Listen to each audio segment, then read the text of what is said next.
It's a 50 to 100. Basically, I'll use it for weddings. It lets you stay as far back as possible to keep it really sharp.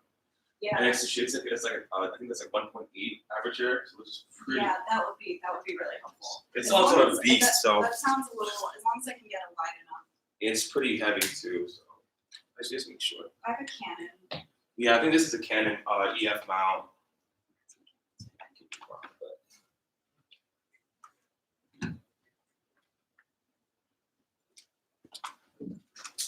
About my other, I just got a Canon 60 Mark II, but I didn't have the right lens for it. Is that APS-C sensor? Looks like it. All right, all the lives are up and running whenever you're ready, bro. Yeah, you do. There's also a full electronics. There's autofocus and then focus. There's also I didn't mean to also almost kill you. Yeah, I started shooting on these, so I'm kind of familiar for the most part. You ever start like setting things up and realizing how much like not simple everything is? You're like, oh, the angles. Oh, we can't overlay it. Oh, this is adorable. Yeah. That was me saying everything up. I want to get everybody's names before we start. Ice. Ice? Yes, sir. Ice, pleasure to meet you. Crystal. Crystal? Ice Crystal, and you are? Christian. Christian. Okay, cool. Notice the Mo Love Steez, the Hug 'em brand. Also, this warning, I'm pretty bad name, so if I forget it or ask you again, you can give me in advance. What's your name? I'm Addie. Addie. Yeah, I'm the same way. So. cool, man. Same, but it's Christian, just like the religion, so don't try to feminize anything. Noted. Thank you. Ike, right? Ice. Ice. Yeah. Okay, can I have you sit over here? Okay. Just because this wall kind of blocks you when you're shooting. There's a fourth person that's going to be in this. Yeah, she just wants the rest. Okay, cool. Oh, she's sitting on the sofa. Yeah, cool. So we're pretty much about ready. I'm just gonna mic you guys. It's 360 fighter pattern, so you probably can mic everybody. But if you like, for example, you guys just say close to each other, it should pick up. Okay. I think I might actually mount my other mic on here too, just for extra audio.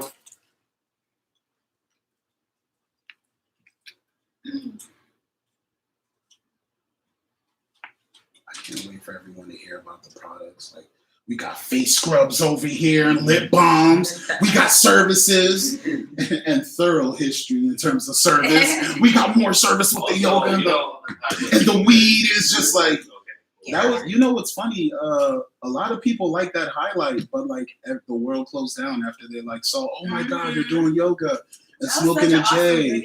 It was, and then it was like, oh, the world is closing. Oh, okay, all right, this is great. Yes, from the distance, that's crazy. Yeah, so I'm excited. You guys look nice. We'll get home safe. You know, you're slaying right here too. That's a nice yellow on you, by the way. Yeah, when you came through the door, I was like, I see you. Yeah. You're all right. You're all right. Yes, you brought it. The whole thing. Yes. Yes. You know, Everybody's comfortable? Were you seated? Yeah. Yeah, perfect. Can I put you have you move just a little bit to the left? Me or? Yeah. I guess that'll be like mine, right? Yeah, that's what that's the Okay. right. Yeah, that's all. That's All right, Juice, before we get started, I just want you to look at these angles real quick just to prove it. Plus, you didn't shot well. I don't know if that's okay, cool. I could always just crop it out. I got you. For the third camera, it's just going to be a floating camera. I'm kind of on the fence about the third one. This is where we are. This is camera A. That's a beautiful shot for camera A. That's the one we do right now. Yeah. Right. It's like a floater cam. I was doing some close-ups, and it gives I like think the nice, angle you had before smooth. was nice, though. That right there, that little cutoff. Yeah, right here. You don't have to have it close up like that. Well, remember, it's just a B camera, so I'm still gonna like as they're speaking. Yeah, just that's wanna the one get that's close-ups. moving around. Yeah, that's why I use this tripod. It's more fluid. Mhm. That's a nice tripod. The thing's like 200. The price, a little bit more. This is what I use for my red cam. Have you seen my new one? Yes. Yeah, it's a beast, bro. You can't use it on any other camera. So like, We're about to keep that on camera, so it's going to be like, we don't know what they're talking about, but they're excited. It's nice to meet you guys, by the way. I'm listening. they're the same, likewise. Thank much for this lens. It's really fun to play around Oh with. yeah, It's yeah. awesome. It's between that and this one. It's like I was lucky. Like I couldn't really find that when I went to buy it. It was like they were sold out on Amazon, and I happened to find somebody on Craigslist that was selling one for like $800, which is like it's like a $1,500 lens, which is like Yeah. a really good deal. I've started buying my lenses used, and like they're normally in pretty good shape, and you can get really good prices. Facts. All right, cool. You said you wanted to mic them up, right? Yeah. Cool. Are you gonna be like live streaming from one of the phones and I'm putting the Yeah, footage everything together is live right afterwards? now. So all the Everything's phones live, and the yeah. computers. What do you are think we out should there get the live. white one? I don't think it matters. I don't think it matters. I mean, just look at the outfits. I guess you're right. Yeah, folks will just see it's a production. You don't really care if it's hidden because I can also get it under the shirt. Yeah, Okay. especially with it being live. All right. Yes. Let the white matches your blouse. Sure, go Just for it. feel like a fist below your brow. Below my. Yeah, like your chin, Okay. this, and like a fist and a half. That's where you're gonna put this. Okay. Yours. He has a I was gonna do it fist after and everybody sat down because he was like setting up.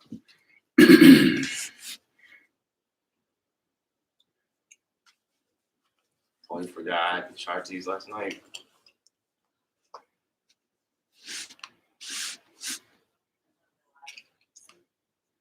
Got the batteries. What else? Triple S.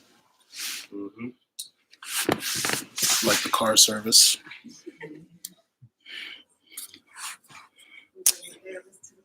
Mm-hmm. Yeah, the wall is blocking ice from this laptop, and I don't want to move the dresser over. All right, so you can just tuck that. That's like behind. But I can see you. Scoot up a little You probably bit. don't Just mind move up a little bit. The base is showing, do you? That's Yeah, fine, no, right? it's fine. Okay, cool. I'm not really. Scoot in your chair a little bit. Just half scoot. Perfect. Yeah, that's good.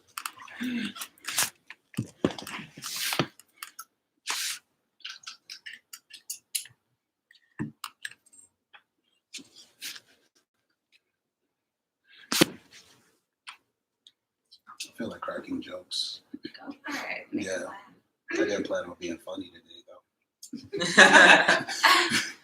What's everybody's favorite breakfast? Do you guys eat breakfast? No. Okay, so you've let breakfast go? That's Okay. why we're over here like. Yeah, I was gonna say, like, I wake up in the morning and I was just like, I remember when I was a kid and it was like, yo, Cocoa Puffs and like Cheerios. And now it's like, I don't know if I'm gonna do this today. Definitely not Cocoa Puffs and milk. Unless it's like some almond or. Yeah, now I do almond. I do vanilla milk now. Yeah, that's taking over 2020. That was a new thing for me. Okay. Yeah, I didn't expect the oat milk. Oat milk Yeah, is yeah. really good. I'm Oat milk allergic to also has a almonds. really That's good why. ice cream.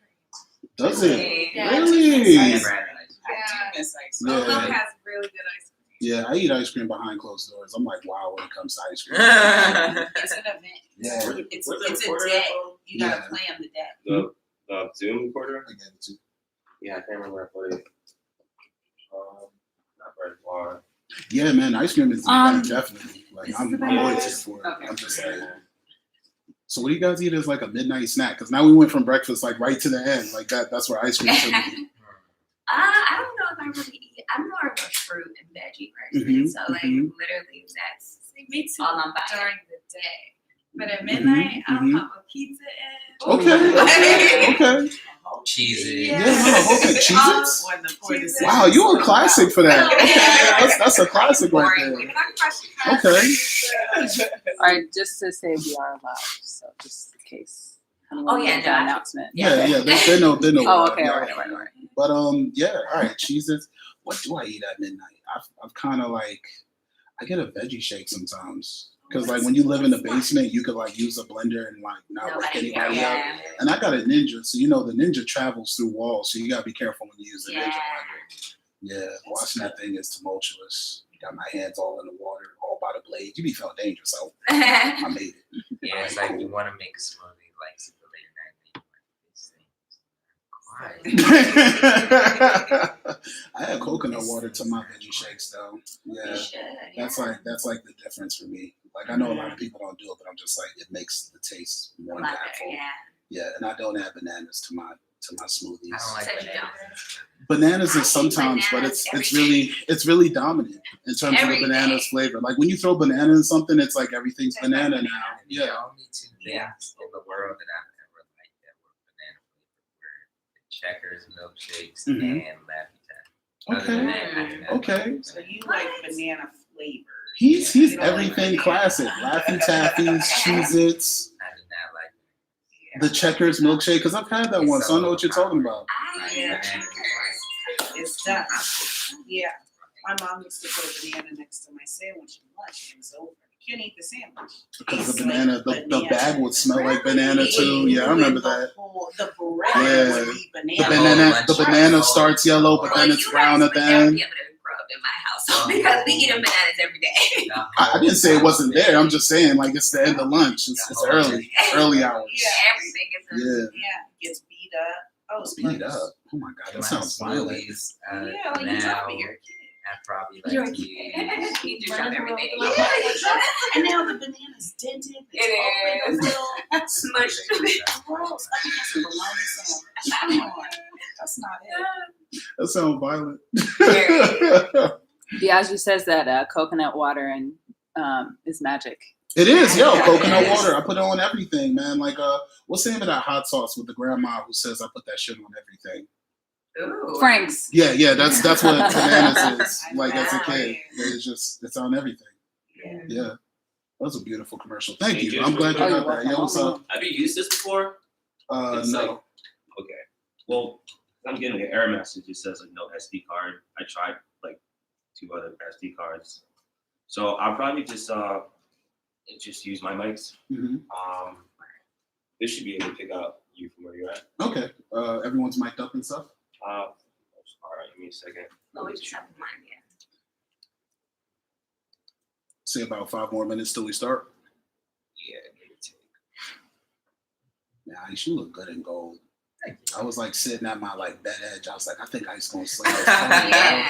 Yeah, I Like- think like gold, yellow, pink, those are all. I was on the fence. I had like a purple for you, but I was like, nah, I think gold is him. Yeah. Like, that's Ice right there. Yellow with that. Yeah. How Blue you did that? Blue is like my favorite color. But Is it? Yeah. I Okay. think brighter colors complement, like I guess my skin. Mm-hmm. Okay. I made sure to send everyone their colors via DMs this morning, just in case you guys had like outfits. I was like, let me send them the colors. That'd be disrespectful to just show it, be like, oh, just wear it. It's like, so you couldn't give your heads up on the color. Like, that's crazy. You just, Right. the world don't work like that. I'm on camera. I'm slaying. I have done that. Well, my 3rd grade teacher told me that if you ever want to do good in life, you need to put your best outfit on. So when we would have tests, she's like, put on your best socks, your favorite underwear, like whatever you like, your favorite bracelet, you put it on. So that's like my mantra now. It's like, if I gotta do something, I'm gonna look my best so I can feel good. That's probably good. Jerry, I like black, Sunday shirt. Yeah. No, it's like a very good thing. That's like an ingrained positive trait of black Thank you. people. Appreciate you. I like that. Mhm. You just go in that comments in case any I'm commentary. a teacher, so I'm Hey, when they gonna start? Ah. Yeah. And honestly, Production. she changed my life. Like my 3rd grade teacher was probably one of the best things ever. What was 3rd grade like for you in Cali? I felt Amazing. like I mean, I was a very Mhm. active child. Okay, And I got active. bored a lot. Okay. So she made me like read to Okay. the teacher. I wasn't bad. I just was bored. Like if you give me work, I'm gonna hurry up and finish So it. you were a quick learner. Very quick learner, Okay. and I'm gonna hurry up and finish it, and then I'm gonna be like, okay, what's next? And Mhm. she was like, okay. Once I kept talking because I love to talk. But after a while, she was like, you know what? What's next is you're gonna start reading to the kids. Okay, you're the teacher now. You read. I was like, What was that like for you? Like being the teacher as a student? at 3rd. Yeah, did you take it seriously? Were you just I like, did. this is fun? Very Okay. fun. I take everything serious. Okay. But no, that actually changed the trajectory of my life. So that's when I went to like private schools. And she like really made my mom advocate for me to, do like the gifted tests and stuff like that. Okay. Crystal, what was 3rd grade like for you? I'm just gonna do this for everyone now. 3rd grade was interesting. Okay. I think I was at Glenarden Oh, Glenarden. All right, tell me It's more. a PG County, right? Yeah. Recall, I was a talker, not like pretty much you there you though. go. Okay, So Not just like let me you. smoking. Mhm. Just been charged on but yeah. I got you. Yeah, like I've AAA. always Nah, been yeah, interested yeah, in what I'm okay. interested in, and then Yeah, everything we're else good is to go. like, All right, I just turned the game up. You know. I'm gonna have them do it. Yeah, start getting like A's Okay, and like so C's I'll and just- others. Cameras are ready, buddy. I'll just reset Yeah, them. so then I Okay. have to We're good to go for the most reply part. everybody. All right. Mhm. When all right, so Ice, tell me about your third grade, yo, man. What was it like, man? Tell the viewers about your third grade. I My got you. third grade, Mhm. my teacher, I went to Brent on Brent? Capitol Hill. Okay. Tell me about Brent on Capitol Hill, man. It was really weird. Define at weird. First, because like when I was going into third grade, that's like the year after 9/11 happened. So like Mhm. the school just got really like Hmm. weird. And I went to school on Capitol Hill. Yeah, and, yeah. Like the The plane danger, yeah. almost, I guess it came over there. Mhm. And yeah, that was Pentagon crazy. was one Like, of the targets. I literally went to school like probably like 3 blocks away from the Okay. Probably like 3 or 4 blocks. Okay. Were you aware of what was going on when you were a kid around that time?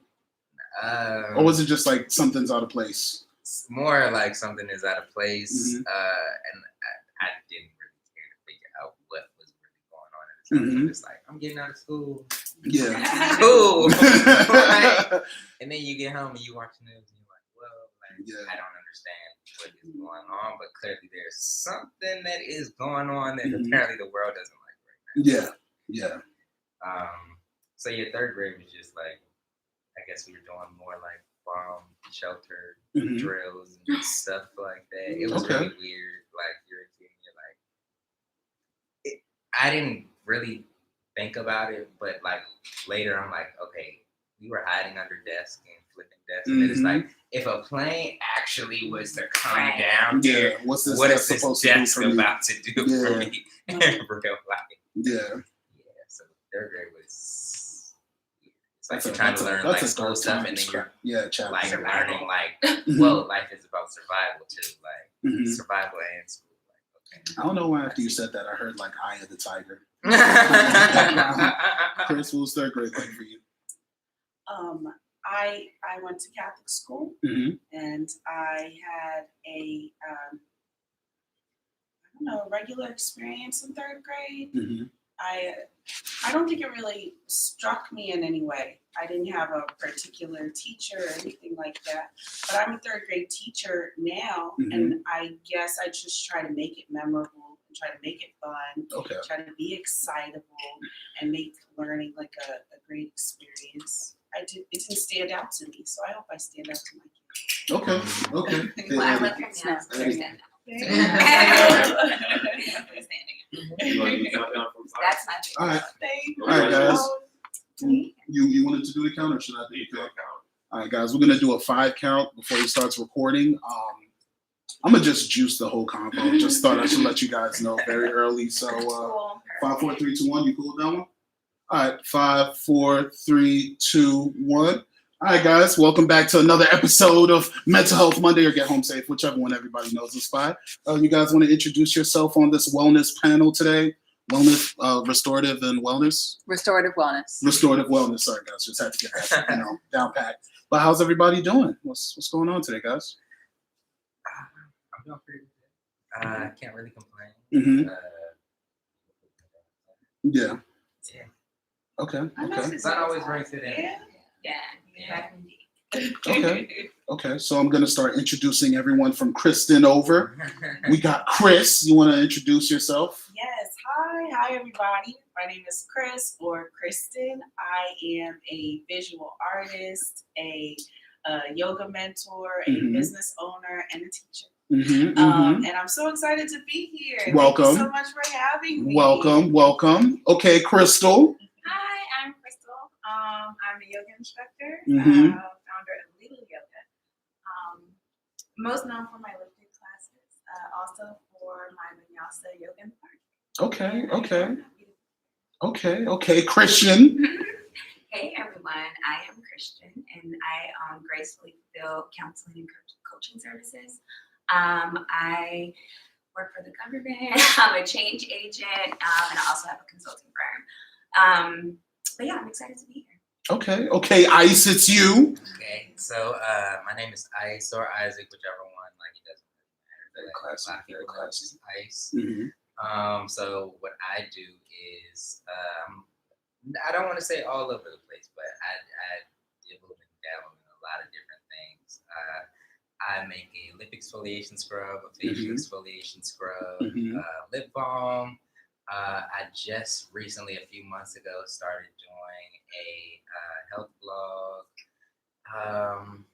And outside of my business, I work at a adult GED learning facility, helping adults get their GED. So, um, yeah. Okay. Yeah. Okay. Tell me about your lip balm products and how it relates to wellness. Yeah. Okay. So, my lip balm, Hmm. I just never really, and I hope that I don't get in trouble for saying this, but I never really liked chapstick. Like, never did the job. It never did the job for me. I just always thought something was wrong with it because I'm like, I know I just put it on 5 minutes ago, Mhm. and I feel nothing. Yeah. And so I started doing my own research a few years ago, and I learned that beeswax is a really healthy alternative to use for lip balm. Okay. It's very good for your skin. Mhm. It actually hydrates your skin.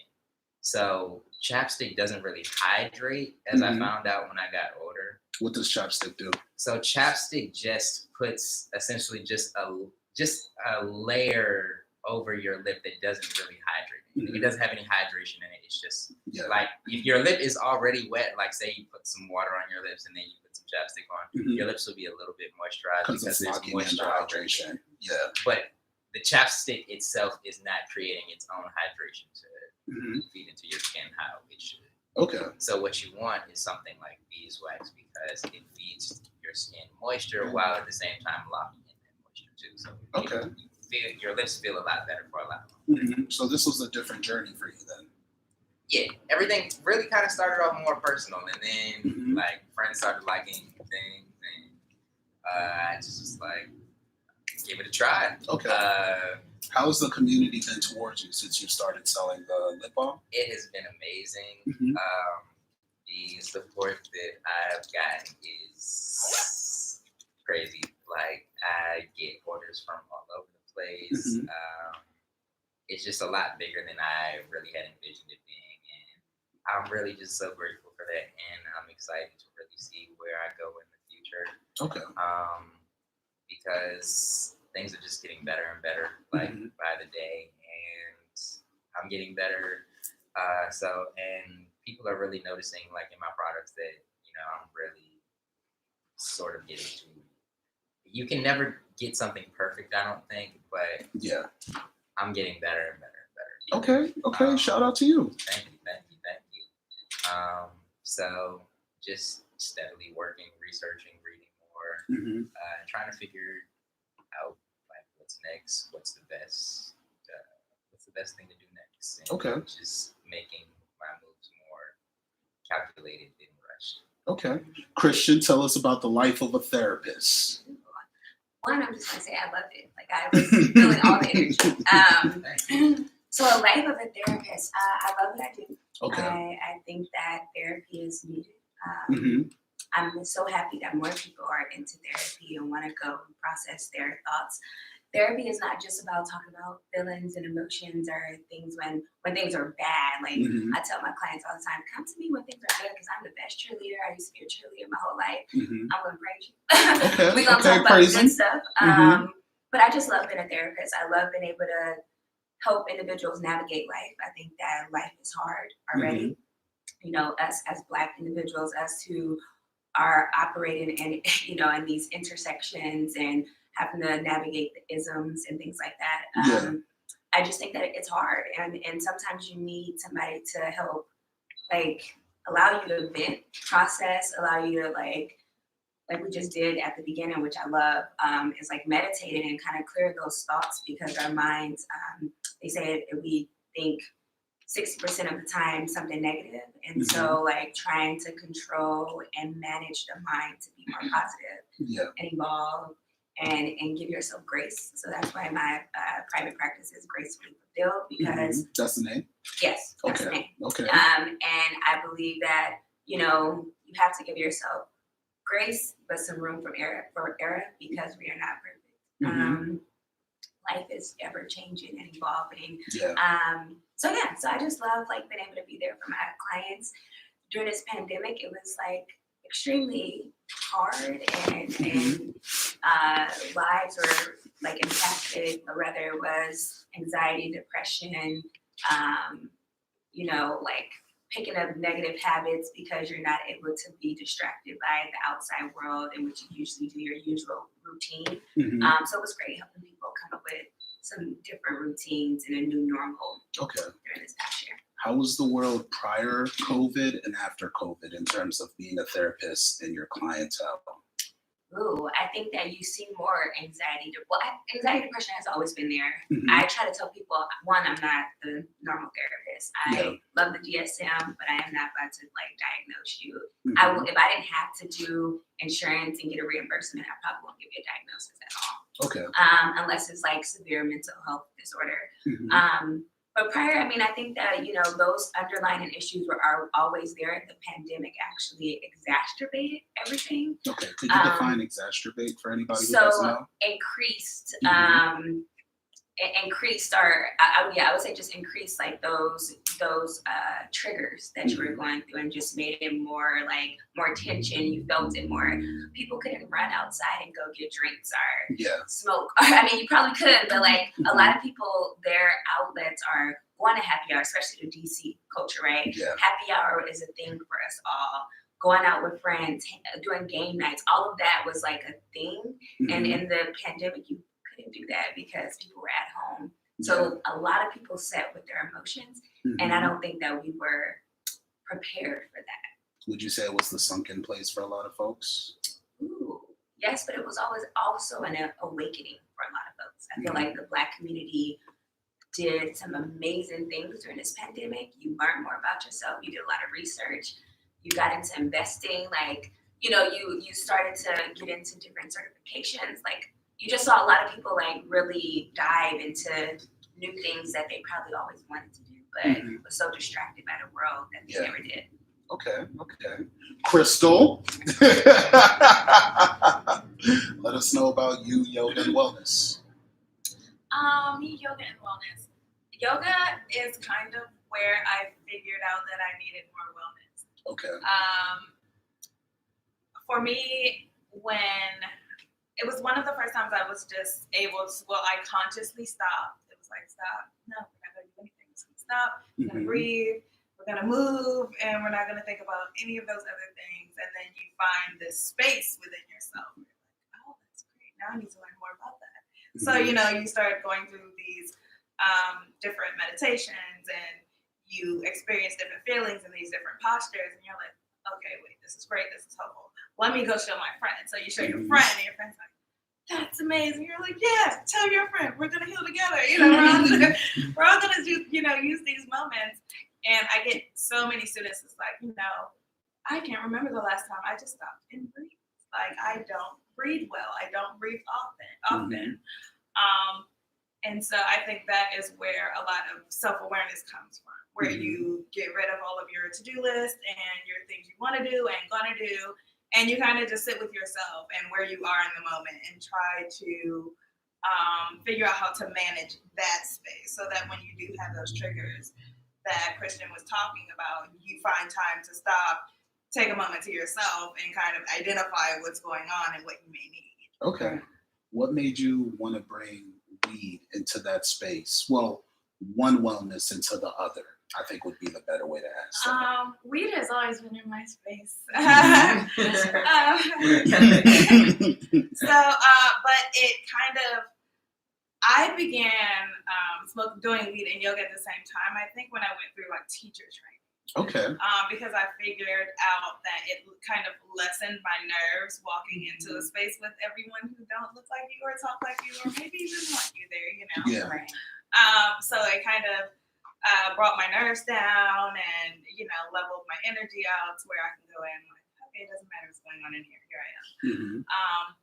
And then when I introduced it to my students, they noticed that it helped with their meditation. Okay. They were able to dive a little deeper into themselves without my coaching. Mm-hmm. They were able to move more freely without being, I don't know, afraid of like falling on your face or something, you know? Mm-hmm. So it kind of just was an added component that everyone was already interested in. Mm-hmm. It just became a way to open the door to introduce them to yoga. Mm-hmm. So putting them together just brought yoga to people who would have never even thought about trying it. Were you the first within your yoga community to introduce that aspect together? As far as I know, Mhm. I know there are a lot of classes now, so I'm not sure exactly when they started. Mm-hmm. But as far as I am aware of, yes. Okay. You know, okay. All right. So, Chris, your unique experience, because I got to see you get deeper into yoga and combine that with art. Let us know about that within like the community. So one of the things that I like to do is host an art and yoga class, Mm-hmm. and we put it together. So we'll do some yoga moves, and then we'll do some art, and then we'll go back to yoga and do some art. And the way I do the art is we use anything that we have. So Mhm. if you've got printer paper, if you've got pencils, crayons, if you've got paint, we can work with it all, and we can make a creation while we like let our guards down and Mhm. expose ourselves. And usually people, since it's been COVID, people turn their camera off Mm-hmm. so they don't have to worry about those anxieties. Yeah. And they really like fall into it, and then they turn their camera back on, and then they've got this amazing creation. Mm-hmm. Or they tell me about some moves they were able to do or not do, and how excited they were to try. Mm-hmm. So it's been a lot of fun. Has that been unique, watching people be excited to fail and pick themselves back up and like recreate what they thought they were afraid of? So a major thing that's happened with being at home is people are behind closed doors and trying new things, and not as, I don't think they are as nervous about it because no one's watching them. Mhm. And people still want to connect. So being at home and being online and telling people, hey, I'm doing yoga today, but you know, Mm-hmm. it's no big deal. It's kind of like a flirty thing, and it's been a great experience to watch people really open up within their homes, within themselves. Because Mhm. I didn't really get started with this until COVID started, Yeah. exposing myself in that I like yoga. Do you guys like yoga? Do you Mhm. want to try with me? We can do it together, Yeah. and fail together. Because Mhm. I've fallen Yeah. on camera, Yes. and we just keep going. Yes. So, Yes. You've had a lot of shea butter. You've done a great job. thank you. I try my best. That's all Okay. serious. Yeah. And just say, no, it's okay, guys. Right. Guys, I'm fine. You guys good? Okay. Who wants to fall again with me? Okay, so for everybody in the room, how do you apply what you guys specialize in right now to the Black experience?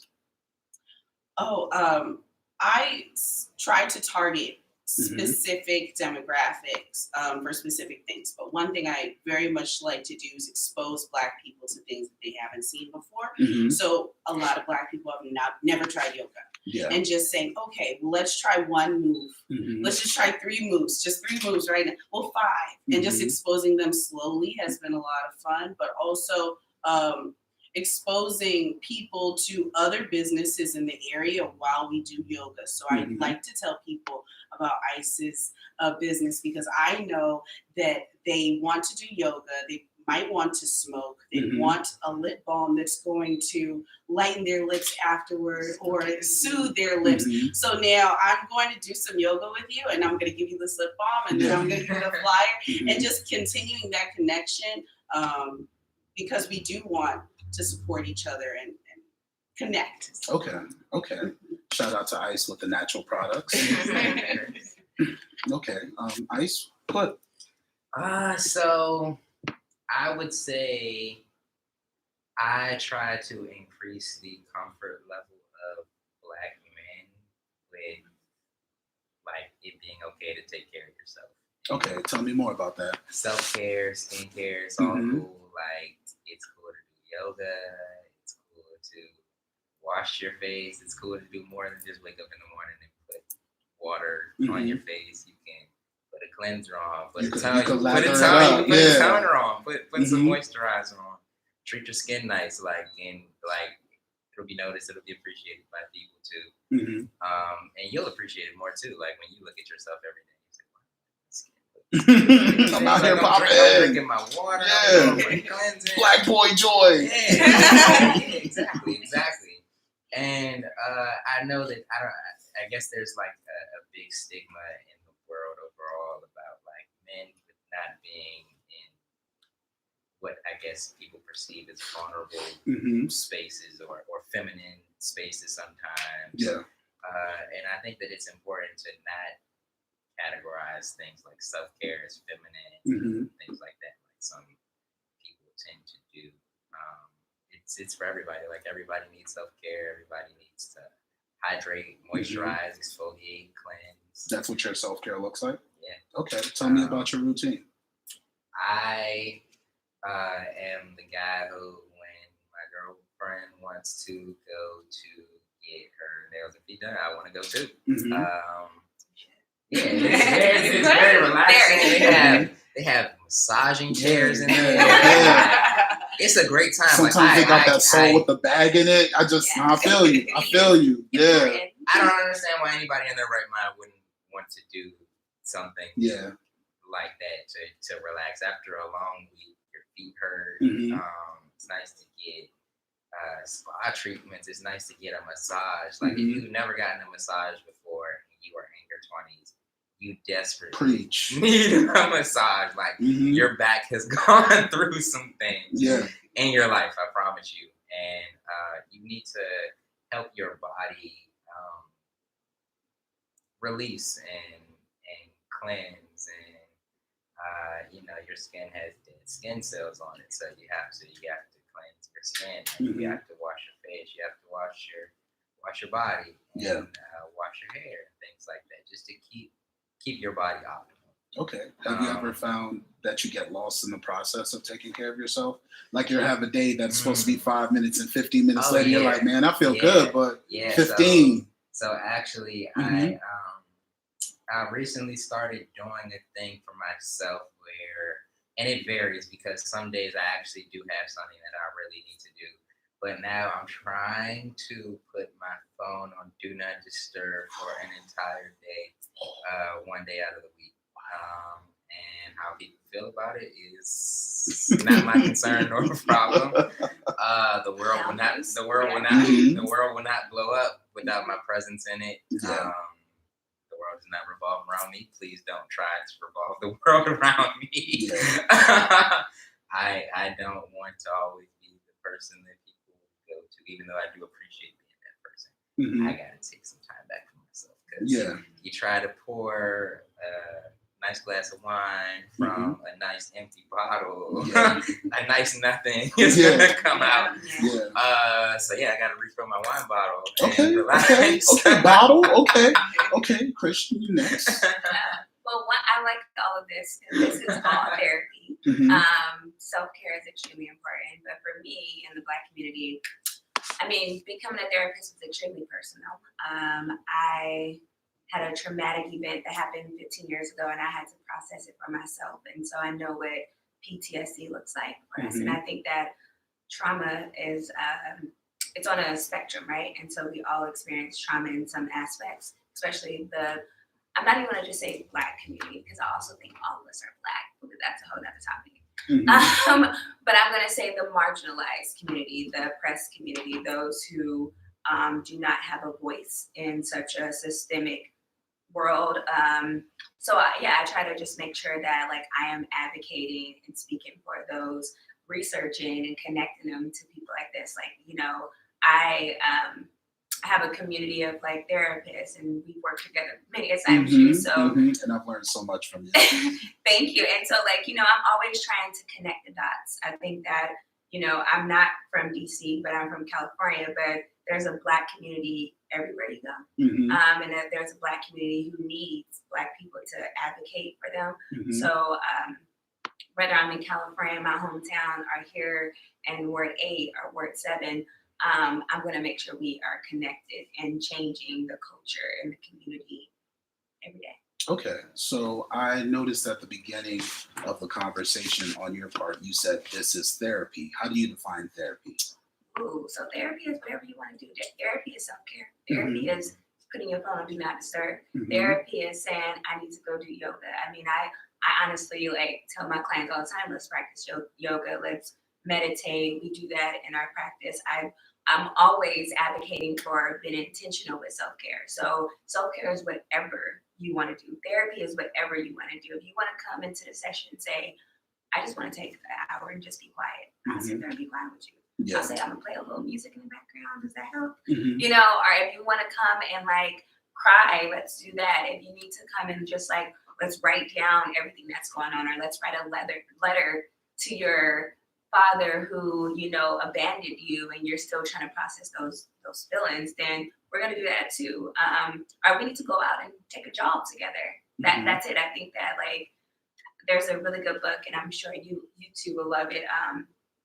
Because it's the art of communication, right? Okay. And I love the art of communication because I think that a lot of us, we struggle with communicating with one another. Yes. But it's all about spending time with self first, Mhm. right? You gotta understand who you are in order for you to understand somebody else. Okay. And you gotta understand your suffering to Mhm. understand how to, work with somebody else in their suffering. So Yeah.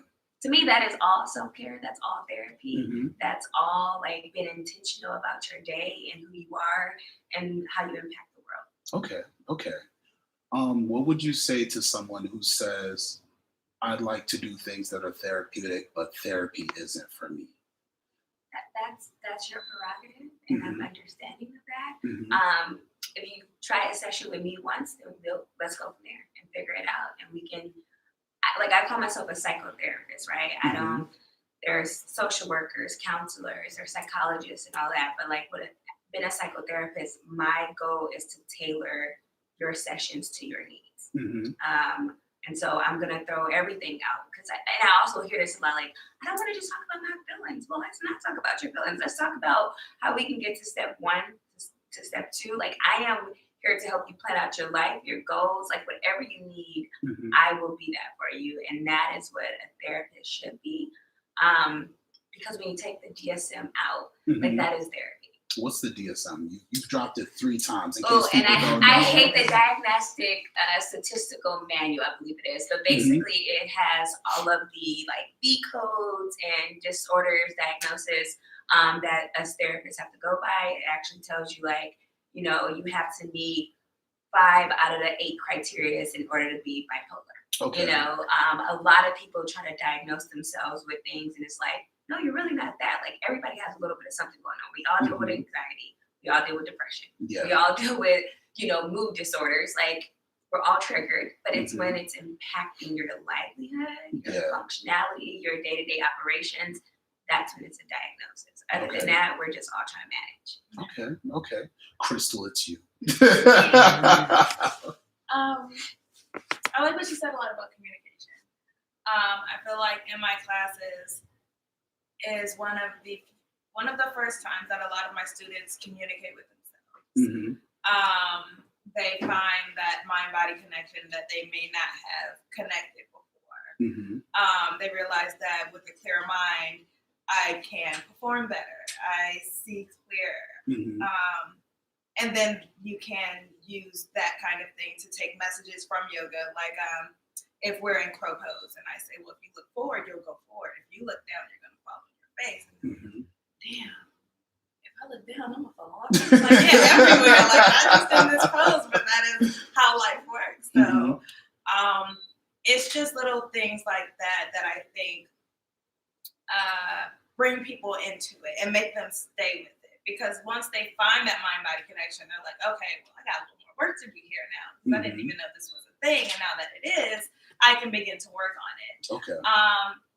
And Chris, you probably can attest to this. Certain postures that you may enter into will make you feel certain things. Mhm. And these certain things that you feel are sometimes uncomfortable. And, you know, I've had students just stop and just start crying. And I'm like, oh, it's fine. Just, you know, take a rest, hang out. You can keep moving if you want. Like, don't let your tears get in the way of your class, you know. So you allow them to be in their moment. Absolutely. That's what the entire class is about. Everyone is in their moment. That's why some people are standing with their ankle above their head, and some people are in child's pose, just composing themselves. So it's all about how you feel and what's going to make your moment better. Okay. And I try to give tools for them to take that outside of the studio, off of the mat. Okay. To find these tools, like I said, if you have road rage and you know you give a nice deep breath or a long scream, and you know you're no longer wanting to run them over with your car. So it's just a lot of, like she said, communicating with yourself, finding that mind-body connection. If my chest hurts, finding out why. Is it because I'm tense because I have something new that I haven't done, or is it because I need to rest? Is it because I need to go get checked out? Like, what is triggering this moment? Was there something that just happened that made me feel this way, or have I been feeling this way for quite some time? Yeah. So it just gives you the opportunity to check in with yourself without outside influence. When people are in class and on the mat, their moms, their teachers, their entrepreneurs, their therapists, and this is probably one of the only moments they'll have to themselves that day, because then they have to go back, to go to work, have to take care of the kids, have to work, deal with husband, wife, whatever. So they actually do value that 60 minutes to themselves. Like, this is for me, this is what I'm doing, and I'm not doing it for anyone else. Okay. I'm glad at how you guys apply these applications within the work that you do. And what I find fascinating about what you've said is, Kristen told me this before, when it comes to being a yogi, especially as an instructor, when it comes to yoga, you guys do yoga, but there's also, I forgot the word that you used in terms of how clients who attend your class view you guys. I think you guys are meant to lead in terms of people throughout their experience, which you touched on. Yeah, I tell them all the time, this is your class. I'm your guide, and this is yours. So if I'm saying something and you feel compelled to move a different way, go for it. Do your thing and meet me in the middle when you're ready. After that experience, do you guys have to do a release of your own? Like, let's say you were handed something heavy that a student went through as you guys went through a class. How do you guys deal with that on the back end for yourselves, if there is a back end? There has to be a back end, or you can get overwhelmed.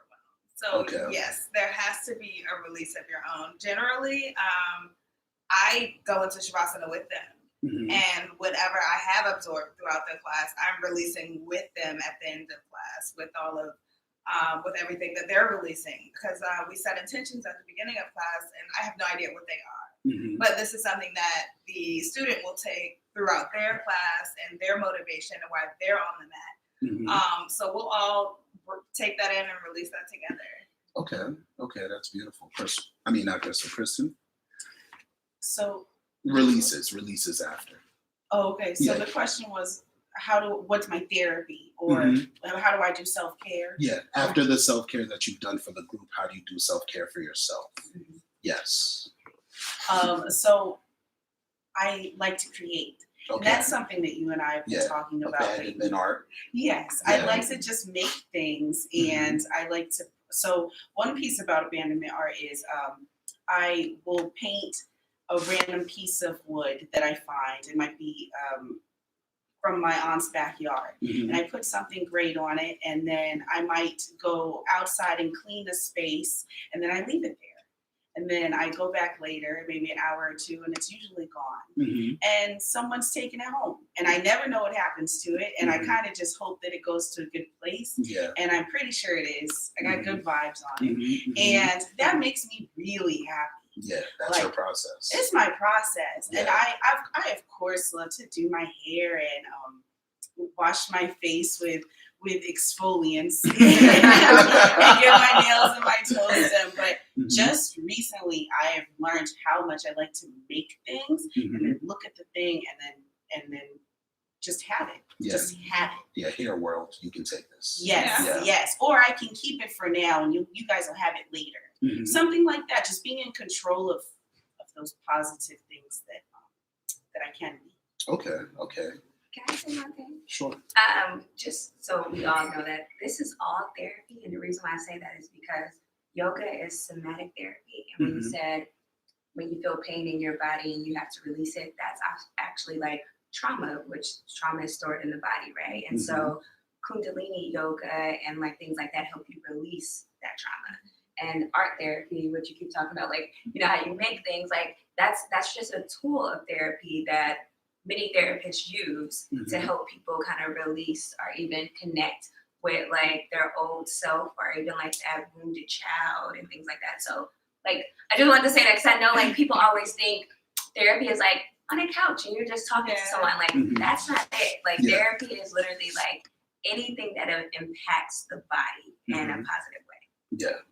I use that a lot too, because I tell women, like, because they're like, oh, my hips, because we hold all of our pain, our tension, our trauma in our hips. And men are like, oh, my shoulders, my neck. I'm like, yes, because you're holding everything up here. So getting that movement through your body and unlocking those places that you didn't know were locked is always going to be helpful, because you're going to walk out of class literally standing taller than when you walk.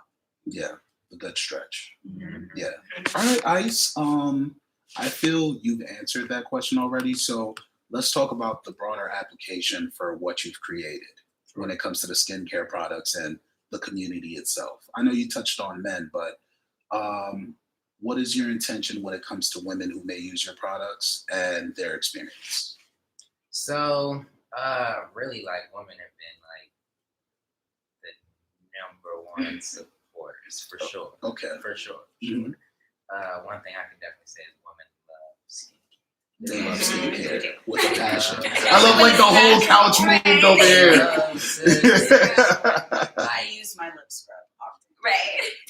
One thing that I have definitely noticed is that women are definitely becoming more intentional about their self-care and how they want to take care of themselves. Okay. And honestly, I think that they are really far past most men when it comes to really sitting back and understanding your wants and the needs for. Can you give us an example?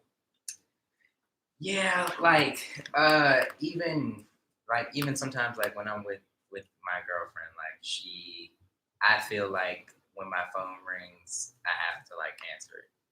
But like she'll just sit there and she'll just watch the phone ring, and she doesn't feel like having that conversation moment. And it doesn't necessarily even have to be that she's doing something. Like she just doesn't feel like having that conversation. So I can say that women have been like number one supporters, definitely. And hopefully it stays that way. And my goal is definitely always to get more men involved, because that's what's really lacking majorly. Like, you know what you should do as a challenge? What do you think? When you go in Target, there's I wouldn't call it a self-care, but it's a lot of makeup products, Burt's Bees, in terms of the chapstick. Yeah. Women are always in that section. It's a rectangular section. That is right after you that pass. is And it is good lighting. So like I've noticed the setup. It's better lighting than the rest of the store. The products themselves. That is like the Bermuda Triangle of Target. Like for women, like they just go in there and then they just get lost. Like you have cosmetics everywhere. You should take one of your friends, bro. You got shampoo. You got conditioners. Women love popping it open just to take a snuff. Good sample. Let me put this back. I'm like, okay, I've never thought to do that before, but when I see them do it, I was like, maybe I should do it. No one's saying no. I might as well. That's a good idea. Take one of your guy friends there once a week just to like hang out in the section. Yeah. I think that's a good idea. They got some nice mud mask over there. Because I've really noticed that some guys really just haven't been around stuff like that. They haven't experienced that in their life. They just know Dove soap or whatever they've been using. Irish Springs. Irish Springs. Old Spice. God bless anybody who's using Irish Springs on a daily basis. That's my travel soap. Just in case they don't have Just anything. think that's definitely a just in case. I brought it in the travel bag. Like, yeah, that minty. Put on that my minty day-to-day. feeling. Yeah. need something Mm-hmm. a little bit softer Okay, so what's your favorite scented soap? than that. Ooh. Maybe I'm excited. I like that. Wow. Okay, so I'm gonna say something that might not be what everyone wants to hear. Mm-hmm. But okay, so I was a huge fan of Dr. Bronner soap. Okay.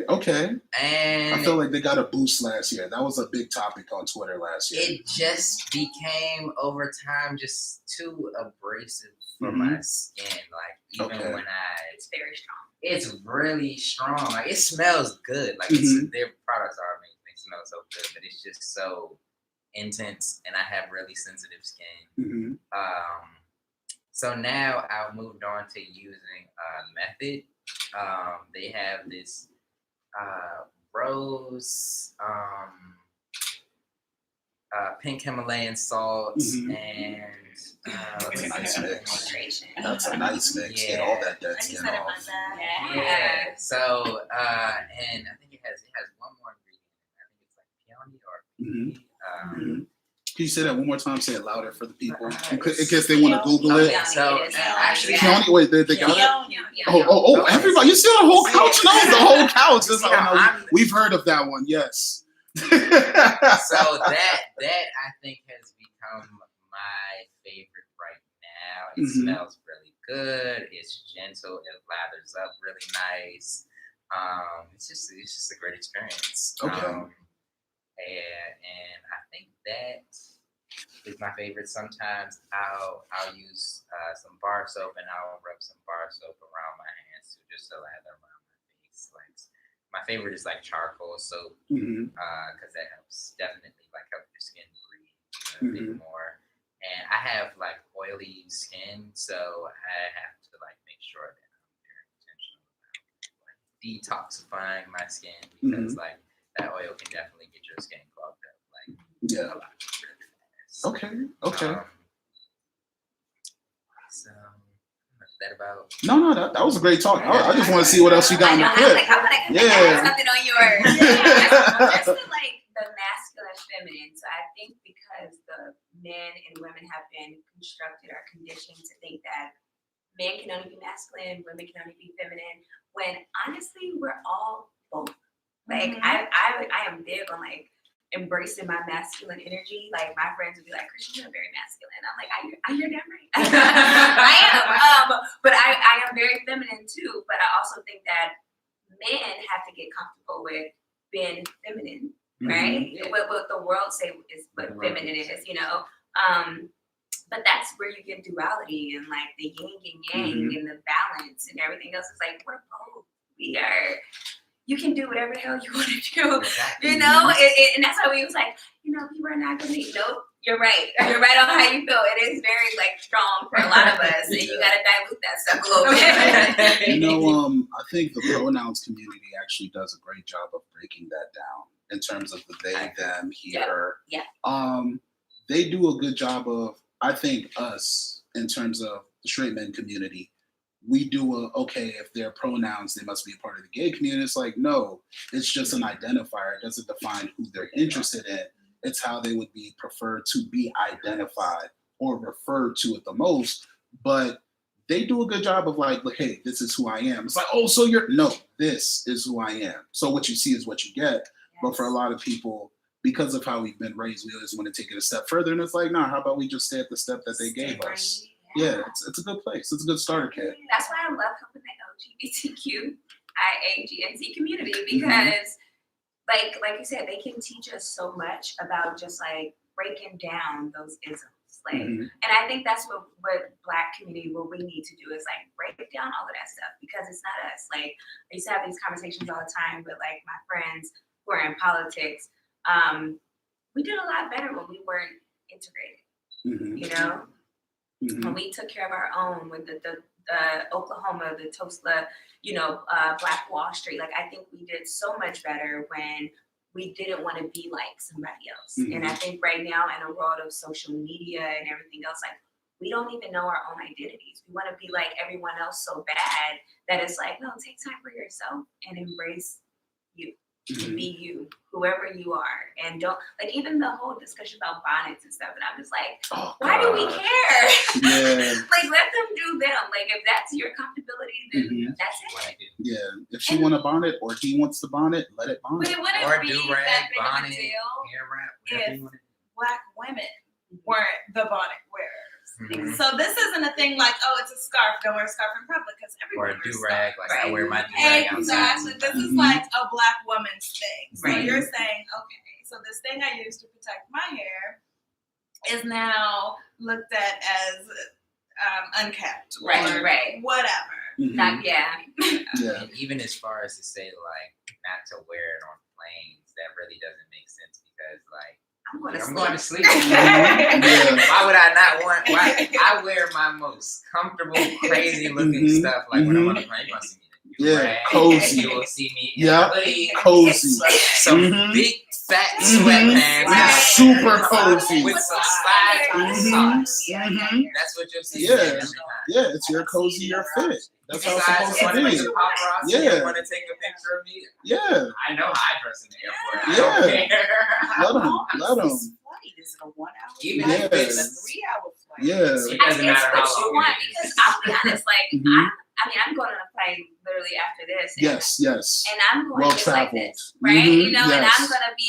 I do want to be nice, but there are times like if I'm going to California, it's that 5-hour overnight flight. Mhm. Baby, I'm going to sleep. Mhm. And you better hope that I Yeah. might not. I take the scarf off my head, but I might cover it up with a sweater or something. But I'm going to sleep. I'm sorry. Preach. But also the Preach. point is that you go to the airport just like this and you look wonderful, right? And then you look at everybody in sweatpants and you mind your business.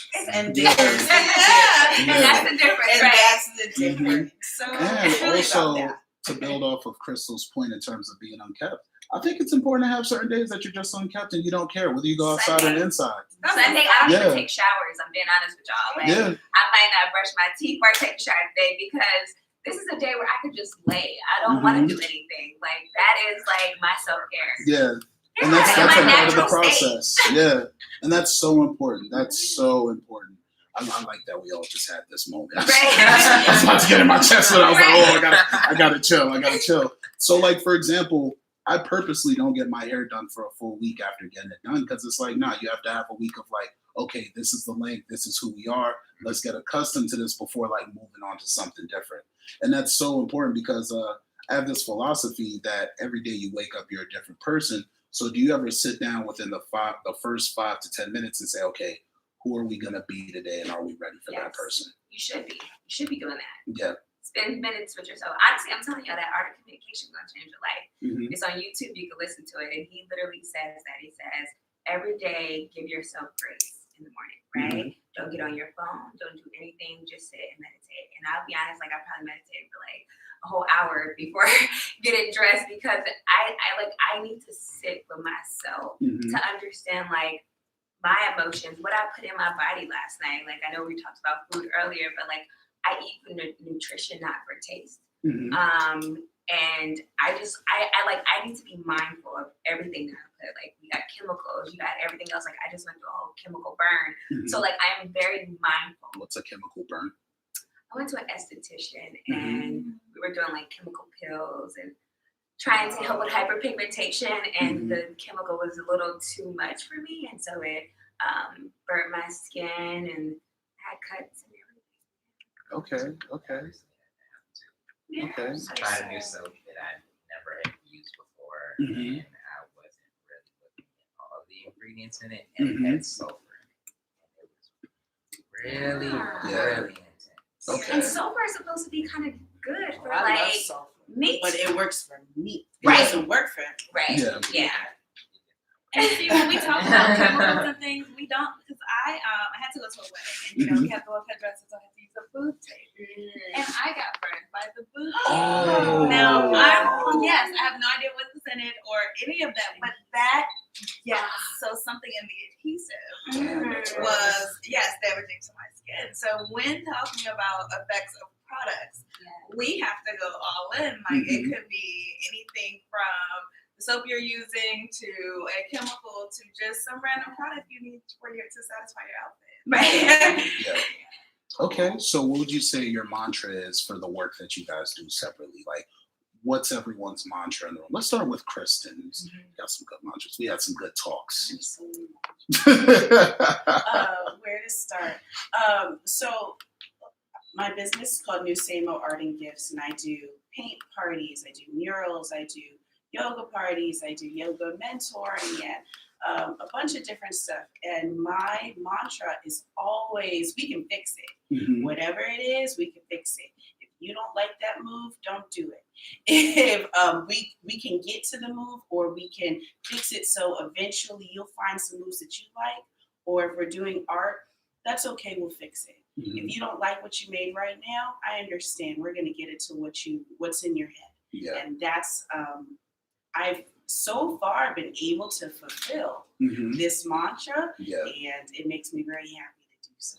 Okay. I Okay. feel you're happy. Okay. Every time she You were like talks beaming. Yeah, we can like feel you beaming. Because I love mantra. Crystal. My mantra is always meet yourself in the middle. Okay. We always want to be up here because we were just raised and to be the best. If you can be the best, be the best. But sometimes the best may not be how you're feeling. Yeah. And it's okay to be there. And sometimes you just want to lay. And it's okay to be there. Yeah. So just always acknowledge yourself for the highs and the lows and meet yourself. Okay. Okay. Christian. I love Christian. this all. Okay. Mine is all about, say it all the time, give yourself some grace. Okay. Do it Okay. with grace. When you say grace, define grace. Like, what does grace look like for you? So I think that like Crystal was just saying, like, we're really hard on ourselves, right? Mhm. I think that, like you said, like you're always answering your phone. I think that comes with like these expectations in life that you have to fix it, you have to do this, you have to do that. And for me, it's just like, give yourself some grace, give yourself some room, a space to just like be and be whatever you need to be. Give yourself some time to just like apologize and forgive and be kind to yourself. So I'm like, I know I am really hard on myself of like, you got to get this, like you got to be the best or whatever. And for me, it's just like, no, I don't. I just need to be me and operate in this space, whatever it is. And that's okay. Okay. Okay. Ice. So for anybody who knows me really well, I really like Tupac a lot. Okay. And so one of my favorite quotes Tupac has always been, "For every dark night, there's a brighter day." Mm-hmm.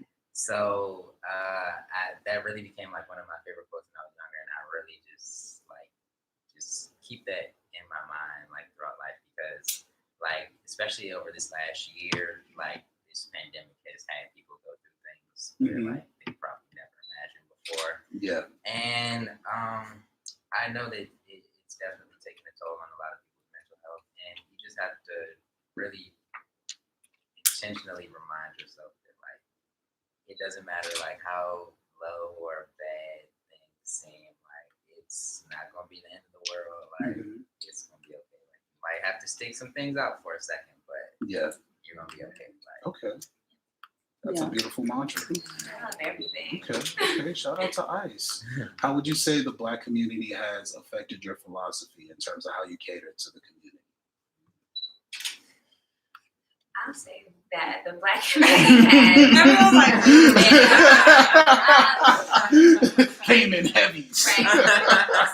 So I grew up in California where it was a lot of gang violence. We got the Tupac culture. We got we got all of that, and I just think that like the Black community has made me who I am, although it has caused me a lot of pain.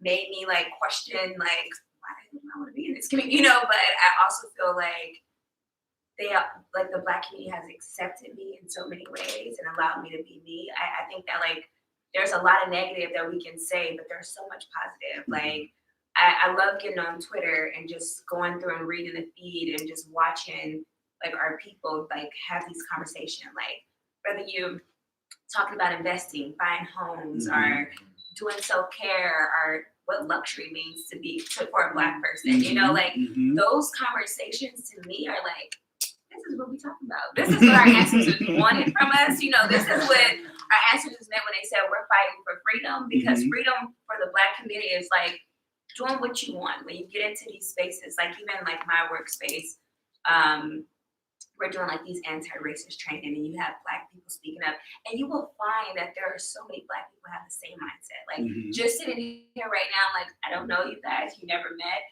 but you can tell there's synergy, right? But if you go into any space with any person, Black people specifically, like you can find synergy, and I love that Black people are trying to be like are embracing being nerds and like you know like we like anime, we like this because we do. We're so talented and that like that is what like makes me excited about the Black community. It makes me want to do this work because for me it's like be who you want to be. Yeah. Don't let anybody put a label on you, make you define you. You define whatever it is. Like I even hate the English, and I remember there was a writer who actually wrote everything in lowercase. And when I saw it, I said, sorry guys, why the hell do I gotta use commas and semicolons and periods and capitalize things? No, I'm gonna do what I want to do. Because for me, it's just like, don't restrict me and don't restrict us. Like we should be who we want to be. Yeah. Okay. That was beautiful. It was. Go ahead. Yeah. I was just gonna ask her before we do it. Lesson, and I fell into her. Yeah, no, just how has the Black community affected your mantra? Yeah. And then how do you apply that to like how you cater to them? That's all. You were speaking to growing up in California, and so I grew up in Arlington, Virginia, which is right over the bridge. And I grew up with mostly and I was one of the only Black people in most spaces for a long time. And then I went to Catholic University, and I was still one of the only Black people, even though there were more than I had ever had before. It was like 40.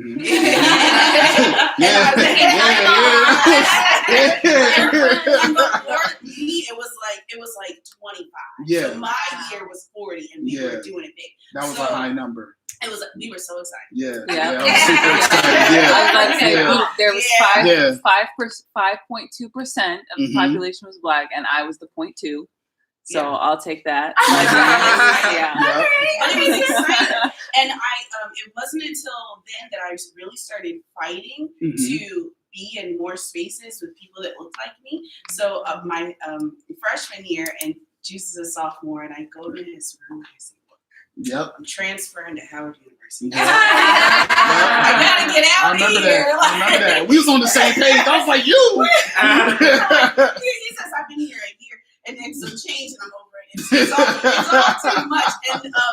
And so all that being said is, when I finally got the chance, I really wanted to put myself in more of those spaces. So when I started teaching in overseas, and then I came right back to Virginia, and they didn't look like me. So I immediately went to Washington, D.C., and I said, I want to teach in Ward 7 and Ward 8. I want to teach to the children that look like me. I think even though I don't speak like them all the time, and we did not come from the same struggle or the same situation, I still feel like I can relate to them on a certain level, and I have. And I've really loved forcing myself into a community that matches me. So, and you've wanted better for them. And I only want better for us. Yes. Because at the end of the day, when I go to those job interviews, they don't care if I'm from Arlington, Virginia. They see this. And I still get the same stuff. Take your time. Not to cuss. I still get a lot of the same issues when it comes to being in spaces that are not meant for me. And I don't have to get any deeper than that. Everybody knows what it looks like to be in a space that's not there, that's not meant for you, and to only have a surface level, have someone look at you surface level, like you could not be capable of anything more. So I like to insert myself in the Black community. I'm so happy that you're a teacher, because we always talk about like Teach for America and how that helps. That's a whole different page. Right? So for you to like teach and want to go into those communities and do yoga and art, like to people who may not like that's foreign to them, to, like that is beautiful and Exposure. yeah, Exposure. And so many of our students don't have that exposure. And one of my first schools, the first school I ever went to in Washington, D.C., the teachers came from Teach for America. And the demographics of those teachers were not Washington, D.C. area, and their race was not Black. And the student population was 98% Black, 100% disadvantaged. And literally teachers walked out October, September, were walking out of the building saying, I can't do this, right? Because there was no emotional connection to these kids, to this situation, to the school at all, and some other things. And they were, I mean, I think that like because of, you know, our historic history of America, it's like, you don't even think, like you said, you don't even think that these Black children could be great. So you're trying to teach them at this level, and a lot of them, right? And a lot of them are like, no, I'm here. And if you push me to get here, I can show you I'm actually here. So it's like, that's why I love like even your mantra of like, I can fix it. It's like, I can see you going into the school like, I'm gonna fix this. And that's what I love. I'm completely opposite of both of you. So I was born here, I grew up here. My majority has been all Black everything. So I've always been motivated by Black teachers and had I went to HBCU, I had Black professors. So it wasn't until after college that I realized where I was. And I was like, because I was a math major too. And it's like, oh, Crystal Price math major. Yeah, come in for this position. And you walk in and I'm like, it's like, yes, I am. Yeah. And that is where I learned that the world expects so much more from us than anyone else. Like, there's no room for error. And I didn't understand that when I was coming up in school, and they were like, no, you have to be better. You know, that's where my mantra came from. Like, sometimes this is okay. Because it's like, we always have to do 180% in order to be just in a room. And it promotes a great work ethic, but it also places a lot of stress on yourself and what you're doing and whom you're doing it with. Preach. So that's why I find it important to just insert this piece of healing into the community. Like you can go to a therapist, but you can start by yourself. You can start lying on your mat. You can start with those sacred hours in the morning to just lay and be and sort things out before you get into your day. So I love instilling that. I love that children see me. So my nieces, my nephews, their friends are like, we do yoga, and they're like standing on their heads, and I'm like, yeah, you know. And it was so funny. One of my clients' son, I think he's about 4 or 5, and he's like, I know yoga. And he sat in lotus, and he's like, oh, and I'm like, yes. And he's like, I'm centering myself. And I'm like, yes, King, center yourself. So I love that this is trickling down to the baby, so that they can come up with it and share it with whom they need to share it with, because so many of us did not have that. And it's just that emotional regulation.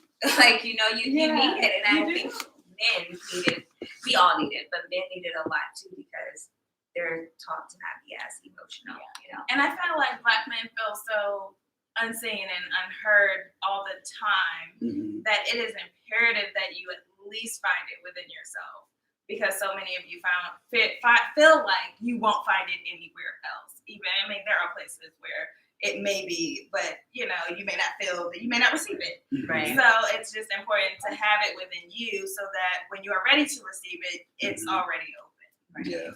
Yeah, I was raised that way, so I definitely get where you're coming from. Same. But I speak on it. Yeah, Mantras. let's open it up. Yeah, so I guess you could say I was lucky enough to be raised in Southeast DC my whole life. So Tell me about that experience. So I guess I picked up a lot more of a dual personality than some other people, because even though I lived in Southeast, I went to school as like everything. Like I went to school like all the West, I've been to school in the Northeast, been to school in the Southeast, like been all over the place. And so with that, you kind of get kind of like two perspectives. Like I definitely remember like when I was in high school, it's like, okay, I started off at school without walls up in Northwest. Okay, So, okay. that school actually did not like me. But the academic programs of it were very good. Mhm. But outside of that, it didn't really help me as a person. Like, I just know that when I went up to the walls around GW, like it's a whole different space, Mhm. and like you're not worried about really anything other than academics and things like that. And it's hard to relate to some of your other peers because they come from like mostly like more affluent families and Mhm. neighborhoods and things like that. And it's hard to kind of find your space because then you're like, okay, I'm from Southeast, but I kind of like comics a little bit and stuff like that. So like, am I like a nerd or like do I like am I black enough to hang out with black people, but am I too black to be with white people? And it's like it's just weird finding yourself in that. And then you remember at the end of the day, every day after school, you still have to get on the train and go back to where you actually live at. You have to stand at the bus stop over there, and then when you stand at the bus stop, you have to be in a totally different mode than you were all day at school because it's like, okay, now I'm off of academics, and now I'm like, I gotta make it home. Mhm. So It's an experience in itself. yeah, Going from surviving to thriving or thriving to surviving. Mhm. so it was an odd experience, but I think it definitely helped make me a more balanced person because I got to see a lot of different perspectives. Sure. Where did you learn to code switch? Did you learn in high school or did you learn early? Because you said that you had a duality, but I learned to code switch. So I think I learned it later. I think around like 14 is when I really consciously was understanding it. So high school. Yeah, Right before high school. because I just wasn't really as aware or really paying attention to the things that were really going on around me until then. Like I just was really in my own world. Like I just was a kid. Like I want to play video games and stuff like that. But then when you get older, you realize, all right, I'm standing at this bus stop. You can't be playing your Game Boy and stuff like that at the bus stop. Or somebody's gonna come and take your Game Boy. You about to take that? Yeah, somebody's gonna come and take your Game Boy. Yeah. So then it's like you have to learn through experiences like that. Like, all right, I was playing my game and stuff like that on the bus, and you realize, like, okay, like it's other people on the bus who they don't have this at home. So it's like they see that you have it, so they might try and take that from you. So then you're like, okay, so I have to learn that I can't take things out everywhere, and then if you do, then you have to be very aware of your surroundings and things like that. You can't just be in your own world all the time, like everywhere. You gotta pay attention to your surroundings and things like that. Otherwise, bad things happen. And I think at 14, that's really when I started to really realize that because I didn't really understand the concept. Like I knew, but I had never really processed the thoughts. If that makes sense. Like that makes sense. I had like traumatic experiences like when I was younger, but I just never really thought about them until I really got older because like I never really discussed it with my parents or my mom or anything like that. So it's kind of like that was a portion that I felt like I had to grow through myself, which I guess all helped make me Well-rounded person. No, that's real. That's real. I like this conversation because going into Get Home Safe Mental Health Monday and all the work we've done, especially for this year, I wanted to bring the wellness community together with the mental health community and how important that is because it's like I can't tell someone go and get therapy from a therapist and they come home and it's like there's dishes. What does the air smell like? What's their self-care routine like? Because it's like, so get help, but go back to the place that's not helping. Don't tell them how to change their surroundings and how important that is, or the people around them. Would you guys be able to like speak on how important the people behind the scenes are to the work that you do, in terms of who supports you, who you have a conversation with, who you even sometimes bounce ideas off of, and how important that is for your work and your wellness? I know that was a lot, but it's like, you know, that's your important. support system. It's almost all of my work, honestly. Right. Mhm. How I even got into lifting classes was there was this professional Black women's cannabis group, Mhm. and they were like, "Hey, you know, we're kind of connoisseurs. This is what we enjoy. This is what we do. Would you mind doing a yoga class for us? Because I just think that would be amazing." Mhm. And I went into this totally blind, like, oh, okay, so I have to do this with other people, like, you know. So I developed what I thought was a safe class to introduce, because a lot of them had never done yoga before. Mhm. And those students began to become regulars. Okay. And then my friends would say, like, oh, that's cool. So then they come, and now they're regulars, and now their friends are regulars. So it just all, and I didn't have much advertising. I think I did it on like Instagram. Mhm. And from there, it was even to you. I think my roommate knew you from Mhm, mhm. elsewhere. And she, Yeah, down on you. and she saw him in a video. She's like, oh, that's my friend. And I was like, oh, that's great. So it's just, yeah, the way it all intertwines, and people of like mentalities, the way that they just speak to each other and they share, and it comes back to me full circle, because now from those lifting classes, I see what people seek from my classes, Mhm. what they may be looking for in a yoga class, and I'm able to apply that through all other areas, in perinatal and in vinyasa and at the park. And it came to a point where a lot of the students didn't even want the lifted anymore. They're like, oh, I'm just here for class, look at this with me, you know. And I'm like, oh, okay, great, have fun at home. So I just like that it introduces so many techniques and practices to people who don't want to go to a packed studio with people who don't look like them, or who may be afraid to practice in public just yet. Yes.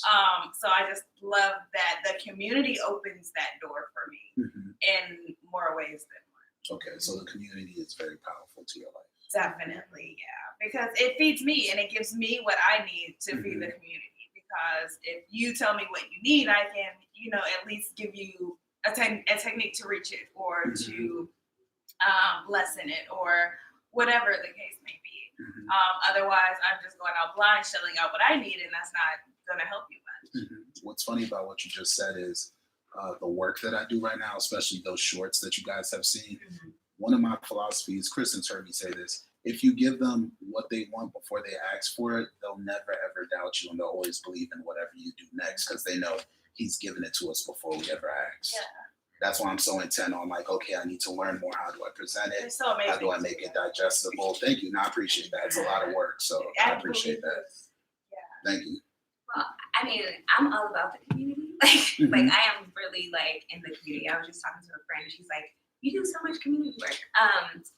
But I think that you can't be a person or a human without like serving the community. I think Shirley Chisholm said it better than I just did, but she definitely said, like, you know, service is like the rent you pay for living on earth. And I think that like you have to know what the community wants. I think that's customer service, kind of what you were saying, right? Like you have to know what the community wants in order to like give them what they want. And I, like you're saying, is like doing the research and understanding people, which is why I went into psychology, is because you have to. If you don't understand the people, how do you really serve them or provide a good service to them? Yeah. You're leading blindly into this. And I also think that a lot of people don't want to be told what to do. They want to feel a part of this, right? And so like how you were saying, you don't even like market, like there's no website you can go to, not yet. But I don't really post on Instagram about it. I don't really do much. I don't market. A lot of my clients really just come to me organically. Yeah. Word of mouth, or if like a client that I have, they'll refer their friends.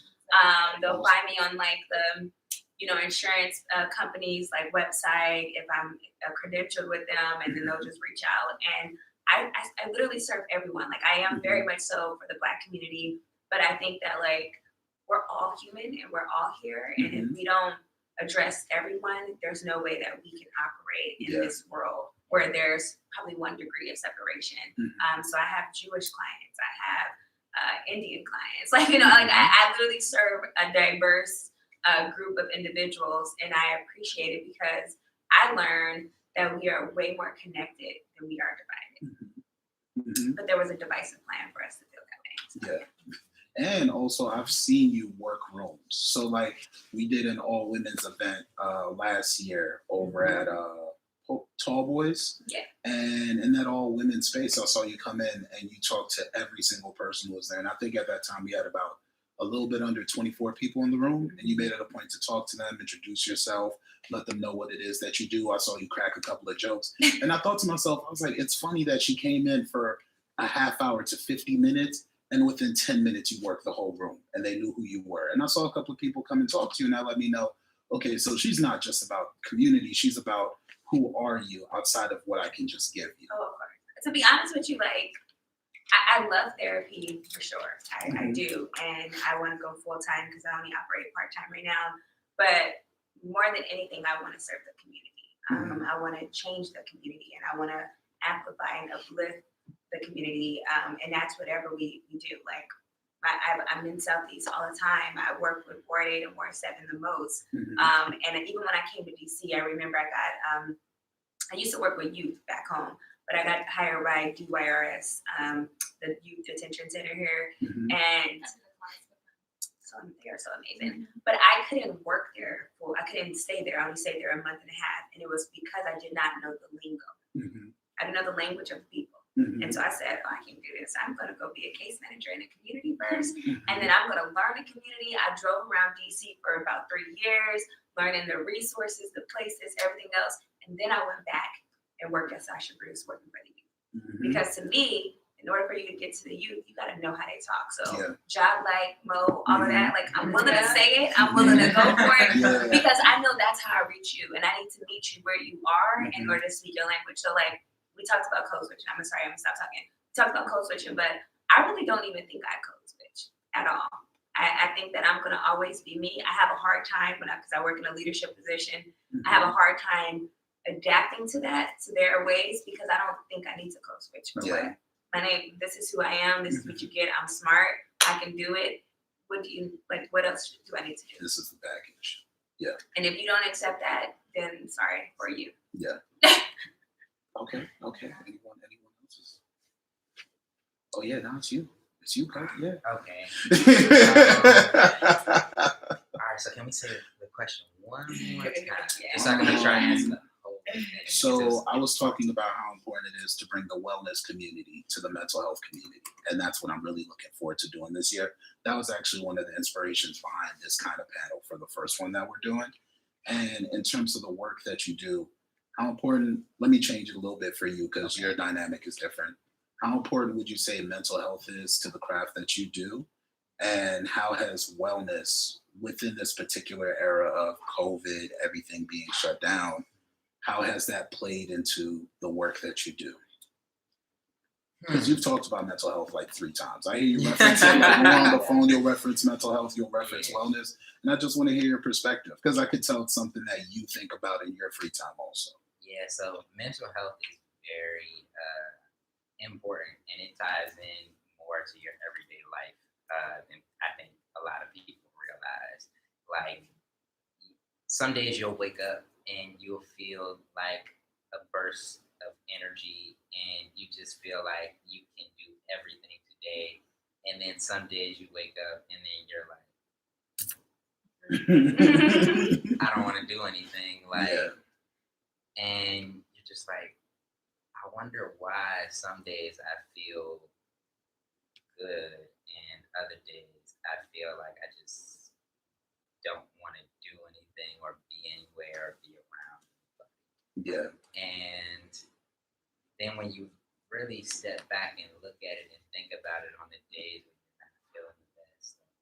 Something with work this week or something with family, something relationship, friendship wise, something threw off my mojo a little bit, and I haven't taken a second to really mentally address it and really think about it and process my feelings on how I really felt about it. Yeah. So now my mind is just like stuck, like now just sit here like and be sad and Yeah. mopey and depressed. Yeah.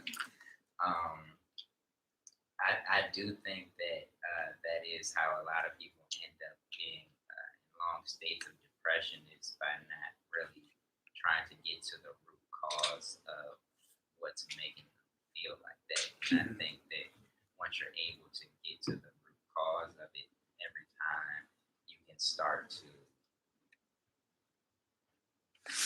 think of ways to get yourself out of like that slump that you're in. And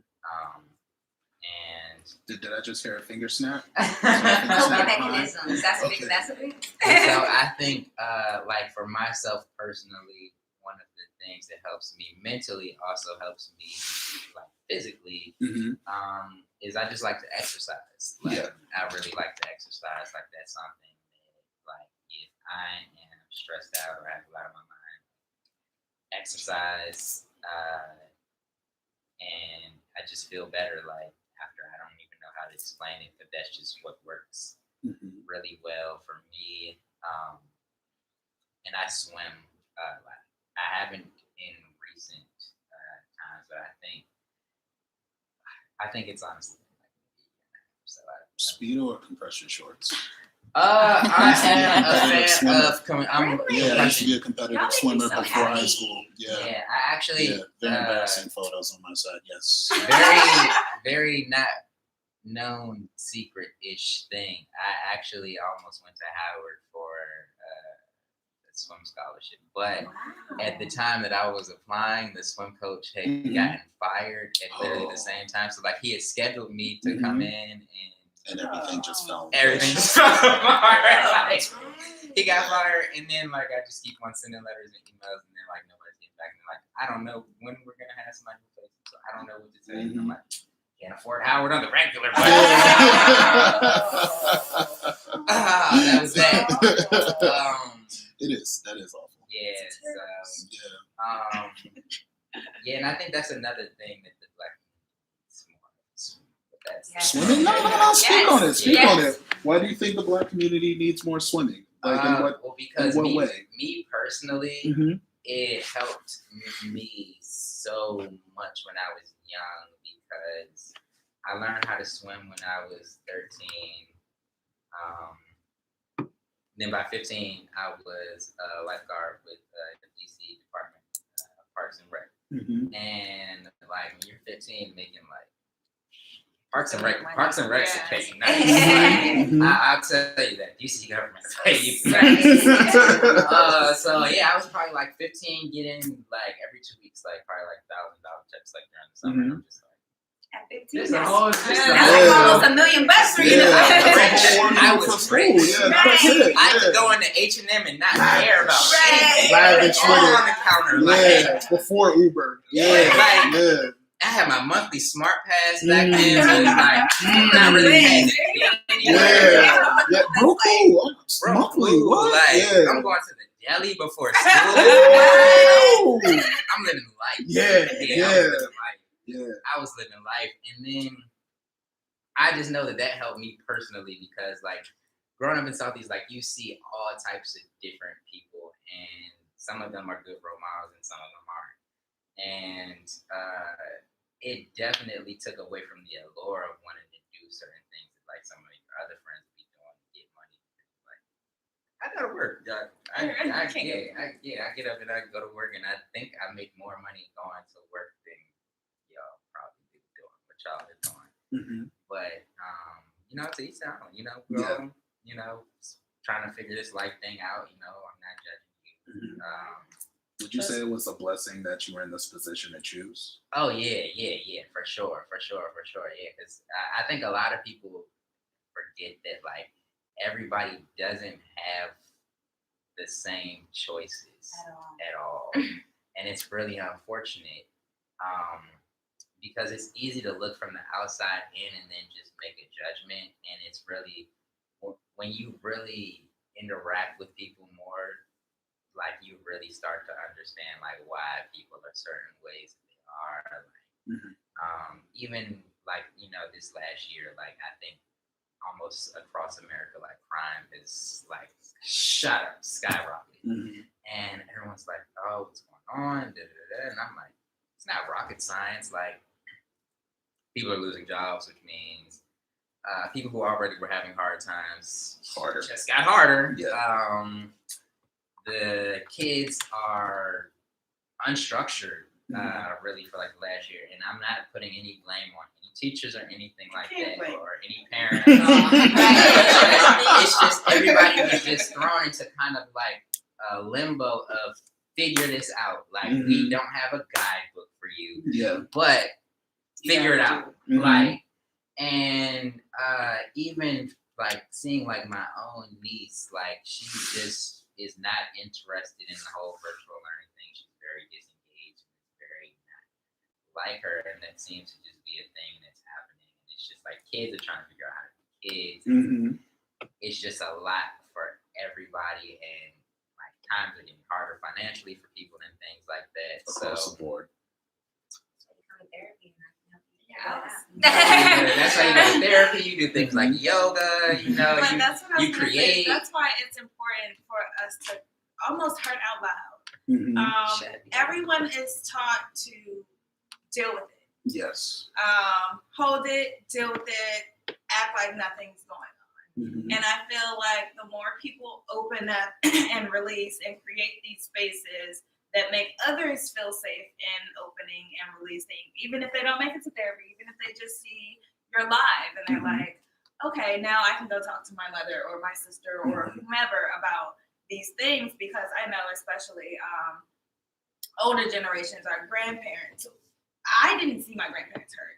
I'm pretty sure there was a lot going on behind the scenes, but they would never show it. Yeah. And that went down to my parents and me. And, I see it in my friends that we just would prefer not to hurt out loud, just to make it appear as if everything is okay and perfect and it's okay to not be okay. Yes. And in therapy, though, like, because I get that people are not like peeing to therapy, but you should be, because therapy actually helps you have those conversations. Like, I have multiple children that I serve right now who are struggling having those conversations with your parents, because it's a generational curse. So this is learned behavior that can be unlearned like within the first 15 minutes. Like, it's going to take time. So therapy sessions is us working towards getting you comfortable to have those uncomfortable discussions. And a lot of people have a lot of layers that you have to pull back. And so I'm all here for wellness and doing things, but I also think that therapy is extremely important, because you need to know how to process that in a very healthy way. I myself go to therapy. I go once a week. I talk to my therapist, because I'm not saying like there's nothing saying that something is wrong with you if you go to therapy. No, I'm saying like this is just an extra time for me to process things, because we're very busy in our lives and we're going through so much. And like just thinking about like your discussion of growing up in Southeast and swimming and being different. Well, what if we made that possible for everyone? Yeah. And I think it is possible for everyone, but we just don't talk about it. And I agree that we don't talk about it out loud, but like I don't think everyone is there yet. So you have to That's also what survival mode is. Exactly. And you sometimes just walking through. Sometimes I love Martin Luther King when he said, I'm missing it now, but like crawl if you can't crawl. I mean, if you can't walk, if you can't run, then walk. But if you can't walk, then crawl. But whatever you do, keep moving. Yes. Right. And so it's like keep progressing, keep taking baby steps to get to where you need to be. And I feel like, and a lot of therapists, I'm sure they can agree with me that that's what we help you do. I'm gonna walk with you to get there. I'm not saying you stay with me for a lifetime. I'm saying if I can get you for 3 months and you get there, then I'll release you, and we will establish those coping mechanisms that can help you, those release therapies. Now, if you need to go to therapy, I can hook you up with Crystal. If you like to smoke too, she's great. You like to do therapy? I mean, yoga and art. Sorry, yoga and smoking, and yoga and art. Then I'm gonna hook you up with Kristen. Like those are the things that we do, and I think as therapists makes it great. It's like when you know the resources in the community as well. Yeah. Right. There's an episode of Rick and Mm-hmm. Yep. There's a therapist, but my takeaway and what she says at the end is basically therapy is like brushing your teeth and taking a shower. She said something else. And it's supposed to be in your routine, right? So I didn't start getting into the like higher thinking of yoga until I went to therapy because I can't meditate like other people. My mind will not go blank. Yeah. That's actually impossible. Right. That's crazy. And when we were doing the meditation, we did some meditation. Yeah. And it said, now, how does your mind go blank? I said, I don't know what you're talking about. But what I can do is while my mind is supposed to go blank, while I'm doing yoga or whatever, think about different ways to improve. Or think about different ways to be sad in that moment. Or think about what my therapist told me to work on this week. Yeah. And really guiding myself to good things as opposed to just sitting and trying to figure it out on my own. Because I don't know. Right. I have no idea. So my therapist is going to guide me with the words and the thought processes, and the yoga is going to give me the exercise and the higher mental fluctuations that I need, and the art is going to be where I create, and I'm going to use all these things, maybe not every day, but as often as I feel fit, so that I can be a whole person. Right. And those are your tools. Yeah, those are my tools. It's very important after having a sit down, whether it's a talk with your therapist, a real open, vulnerable conversation with people that you love. It's important to sometimes just physically move through what you've gone through after those conversations, and that's so important. One of your videos said there's a coping mechanism where you are too positive. And sometimes I skip over being sad. And I just say, well, I just got to fix it now. I just got to fix it. And that's me using my mantra wrong, because that's actually not how you fix it. But I'm like, I'll just, well, what would the therapist say? Yeah, what would the therapist would probably have me go through it? Oh, I don't want to go through it. Let's just and I'll smile and it'll be fine. And it's never fine. But what I will say about you is after those moments, we do have sit downs where you really sit in there and we have those talks. And like, sometimes we get to the conclusion that it's fuck 'em. But like, if it's not that, you have to go through that. And the issue is I try to skip it. And I do need that time. It might be 30 seconds, it might be 3 minutes, it might be a day. But if I don't take that time, then I didn't listen to what my therapist said. And if I didn't listen to what my therapist said, then all the other pieces don't align anymore. I can't do all the things. I can't do the yoga properly and the art and my job that I might not like today, but I got to do it. I can't do all those extra pieces if I didn't do that first thing. Right. So. But it's good that you give yourself grace. Yes. Come on, baby. Yeah. Bring it back. So, did everyone answer that question? I believe so. Okay. So how would you say this has helped your spiritual growth in terms of what the work that you guys do? Has it helped your spiritual growth? Has it been different for you guys? Have you noticed like, oh, I was this person, but now here I am? I wasn't aware of my spiritual presence before. Okay. Speak on it. So this has, like I said, it connected me with myself. All of the little pieces started to come together, like those little things that you thought were weird or quirky about yourself, where mostly your body communicating with your mind and you not receiving it or acknowledging it or picking it up. Yeah. And also working with other people who are finding their spirituality on the mat as I did, and seeing how that light bulb goes off for them gives me an idea of how to spark that light bulb in someone else. Because we can all use a deeper connection with ourselves.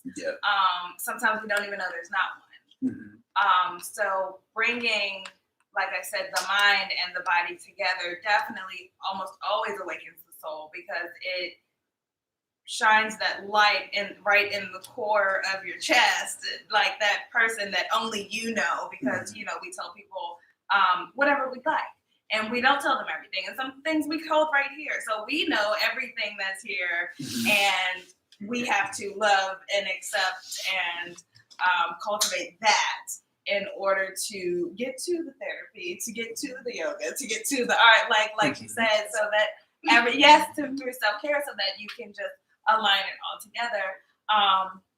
I can relate with Christians. Sometimes on Sundays, they're like, "What are you doing?" "Oh, I'm gonna put on a face mask, smoke some weed, watch TV, and I'm gonna lay on the couch, and I'm gonna eat I'm gonna get steak and cheese and 3 weeks of momo sauce." Like, I'm not thinking about being healthy. I'm not thinking about That's so like what I want to do in this day is whatever's gonna make me happy, whether that's these Doritos and this cream cheese or this face mask.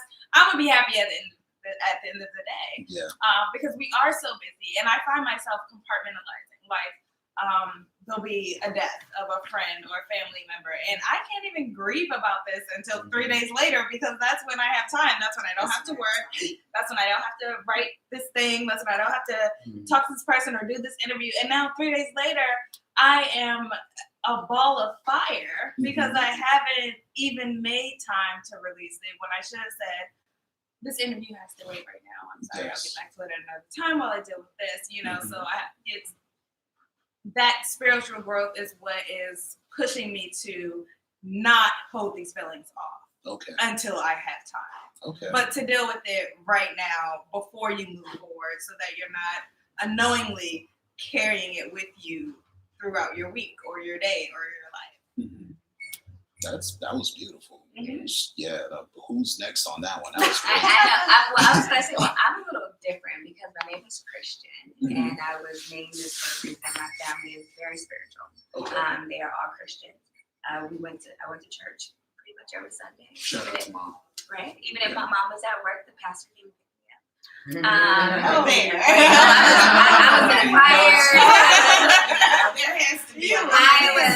I was very much like that girl.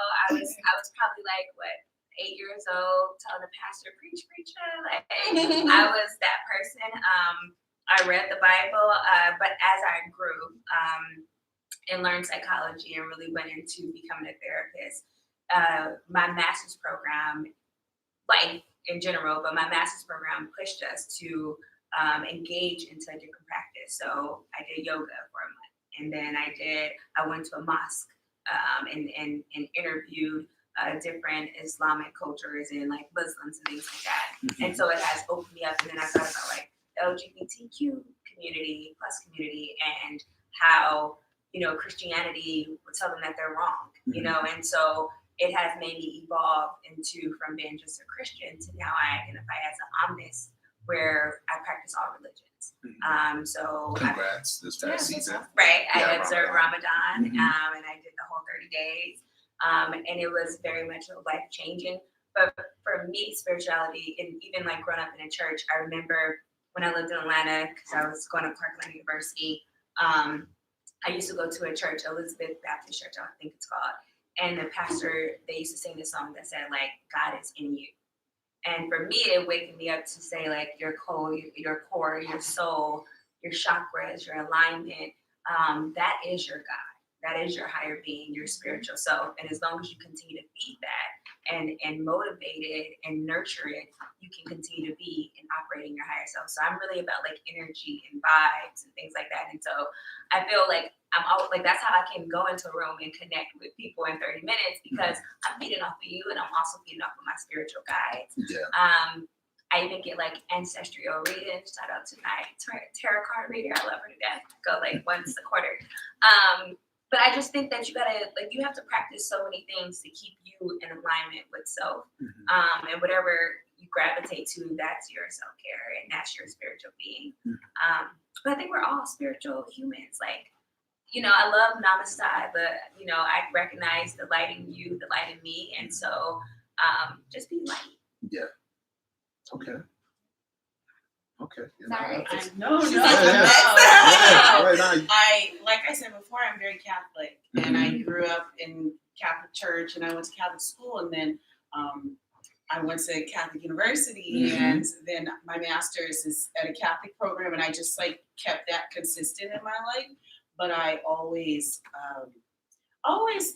stuck to something that a teacher told me, which is we all think we're right, and one of us is just the best. One of us is just the most correct. Yeah. And we think we're the most correct. And that's where I was like, well, wait a minute, who's we? So within having the art and yoga business, just appreciating that I do very much like the structure of my faith and my religion, but I so much appreciate what everybody else is doing and what they believe and what they think, and I want to absorb and learn more. And because I have my firm foundation, I can say, well, that's actually really interesting. Please tell me more, and just sit and absorb and not talk and not fight and not try to impose any of my own ideas. And doing yoga, learning more about how to interact with people. You are supposed to just receive them and let them tell you their ideas. And then maybe you think of something a little quirky that's a connection, but then you keep going and just allow them to be. So that is how my spiritual journey has been within the last 2 years, appreciating who I am and knowing what I believe and knowing that that's my path, and loving me for it, and then just saying, what is everybody else doing? Like, what do you guys got going on? That's good. That's cool. And continuing like that.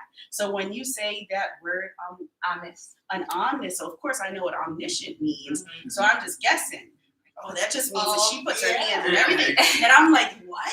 You can do that? Yeah. That's so cool. Tell me. And that's, Right. That's what I like. So you guys are gonna exchange numbers. Oh, I mean, 100%. I know. Yeah, I got So, my heart. cool. Just, Yeah, I think just we've to put already, that out I there, followed yeah. everybody on Twitter. Yeah. Okay. So- No, just have to be sure. That's be sure. About this office thing, 'cause I feel like that's a part of what I've been doing. I just had no idea. Yeah. So, Yeah. listen, it was the same way. Like my homeboy, who actually got me into doing Ramadan, he actually told me to wrong. He's like, Christian, I think you're really honest. I was like, honest? Let me Google this. And I Googled it and I was like, oh, I am. Yeah. I said, okay, well, damn, I might need to change my first name. No. But no, it is very life changing. And I always was really big. Like, I've been to a Catholic church before. And I love Catholic church because you get in and out. It's an hour. It's 59 minutes. 59, literally. The song isn't even that long, right? Okay. but I always felt like, like how you said about, everybody's right, but somebody's just like better or best. I honestly just think that like we're all praying to the same God, y'all. Like we all are. It's just a different path. Like we're taking different vehicles to get there. But it's this higher being, which is the universe. It's the being and the rules that get people a little confused, right? So what I like to say is, well, are you trying to be a good person? And that's just really what it is. Well, how are you trying to improve yourself? How are you trying to be a good person? And my religion, as flawed as it is, the initial goal was to be a good person. Yeah. So if I try to stick to that and then continuing to learn, well, what are you doing to try and be a good person? Are you an omnis? Well, what does that mean? Right. And loving that you have this different way, and now I'm going to take some of what you do. Exactly. And that's great. That's life. And I'm a big fan. And I never felt pinned to a religion. So I've always kind of felt like you said, like that light in us is our higher power, is the being. And that's why we're all able to connect with a higher power or a higher being. And it can be different people in the same realm. One of my best friends is a minister. And I asked her one day, I was like, you think everyone's God's the same? She's like, girl, no. And I mean, she's high in her faith, and she still recognizes that my God is not your God, and your God is not the same as your God. Do you even believe in God? But we can all have that higher power that we can connect to that will give us that place of peace and create that space that we need within ourselves. Okay, Ice, this is you, man. This you right here. Male perspective. Yeah. Okay, so I would say over the last few years, I've I would say that I've been a spiritual person, but I became more okay with asking questions like a few years ago. Like, what do I really think? Like, what are like my thoughts and things? Like, not just this is what I got told, so this is what I believe, but really just doing my own research to figure out like what it is that I really think or believe. I don't know, like these last few years have been definitely like probably like the last 3 years, pretty spiritual journey. Like my dad passed away 2 years ago, so having to get through that, like that's when I think I really was asking questions uh, like what do I really feel, like what do I really think, and like is it okay to be mad at God, like and like figuring out like yeah it is okay, uh, like it's just a big process of trying to figure out who you really are, and through that you have to ask questions, and that's kind of at the stage where I've been for the last couple of years, just figuring things out. That's real. I've been mad at God before too, and I had no issue with saying that out loud. I think a lot of people, we've been raised to say, you are not allowed to be this, you are not allowed to be that. And then you think about it, it's like, who the hell are you to tell me how to go through my experience? Like, I'm here right now. You're not here with me. I'm figuring this out. So, like, when I want to no longer be mad at him, I'll get there. And then after you get there, who you become and how you make your decisions is so important. Because, like, then I start asking wild things like, I think I said it to you last week when we met up. I was like, when's the last time we asked God if he needed something? You feel me? Like, we always want to take, but when it was like, hey, is there something I can do for you? I know you don't be responding to my prayers, but like, you know, vice versa. What can I do for you outside of just like what's in the book? He does on his own schedule. But like, if I ask God what he needed right now, would he answer me immediately versus like, yo, I need something from you? It's like, you guys always need something. What about me? And the craziest thing though is like I love. Sorry, I'm just gonna say I hope you're okay. And you know, sorry about that for your father. But I do love the fact that you're asking questions because I was just always taught that like that's how you get higher in the spiritual world is by asking questions and by being mad and by being angry. Because if you weren't angry, like are you being human? Like you know, like so I was gonna say about your gifts, like you are doing what he wants you to do by doing this, like by bringing people, by using your pain and your hurt and suffering to make it better and to heal yourself. Like I think that like even just watching you and like listening to you and you talked about how you created the lip balm and like the products and people just like supported you. But you have a good spirit, right? And you seem like you are very like genuine and like when you speak, you're thinking and trying to process. And so like I think people gravitate to that because you're walking in your purpose. Right? And like you're walking in your purpose. So you get all these people who want to come and say, like, sure, we'll do this, we'll do that, because this is all of our purpose. Like we're here doing God's work. And I don't know, I'm sorry. I just like that's just like what I feel like we are all doing is like God's work. And when you think about when he say like, you know, doing God's will and things like that, I always like look up to him and I'm like, well, what is your will? And even if we don't get a real answer, it's the fruit that bears, right?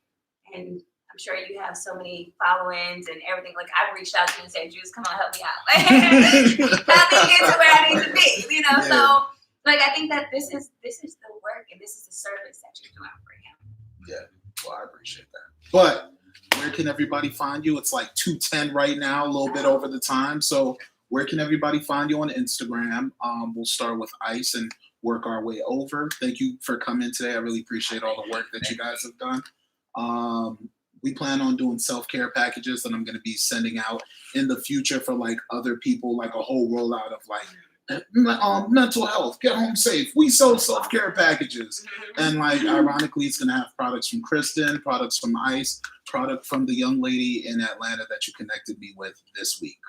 You told her, you was like, hey, we should connect her, and I had a conversation. Yeah. I know Yes, with the journals and the candles. It is coming. The summer's gonna be lit. So, all right, go ahead, guys. Let everybody know where they can find you. So my Instagram handle is just Isis Natural Skincare. So just Isis, like ICES. Natural, like natural. Skincare, like skincare. I love it. So you can just find me at Christian Lachane, and that's LACHANEA. And then you can find everything else there. Okay. I am on all platforms at Lilu Yoga, LEELUYOGA.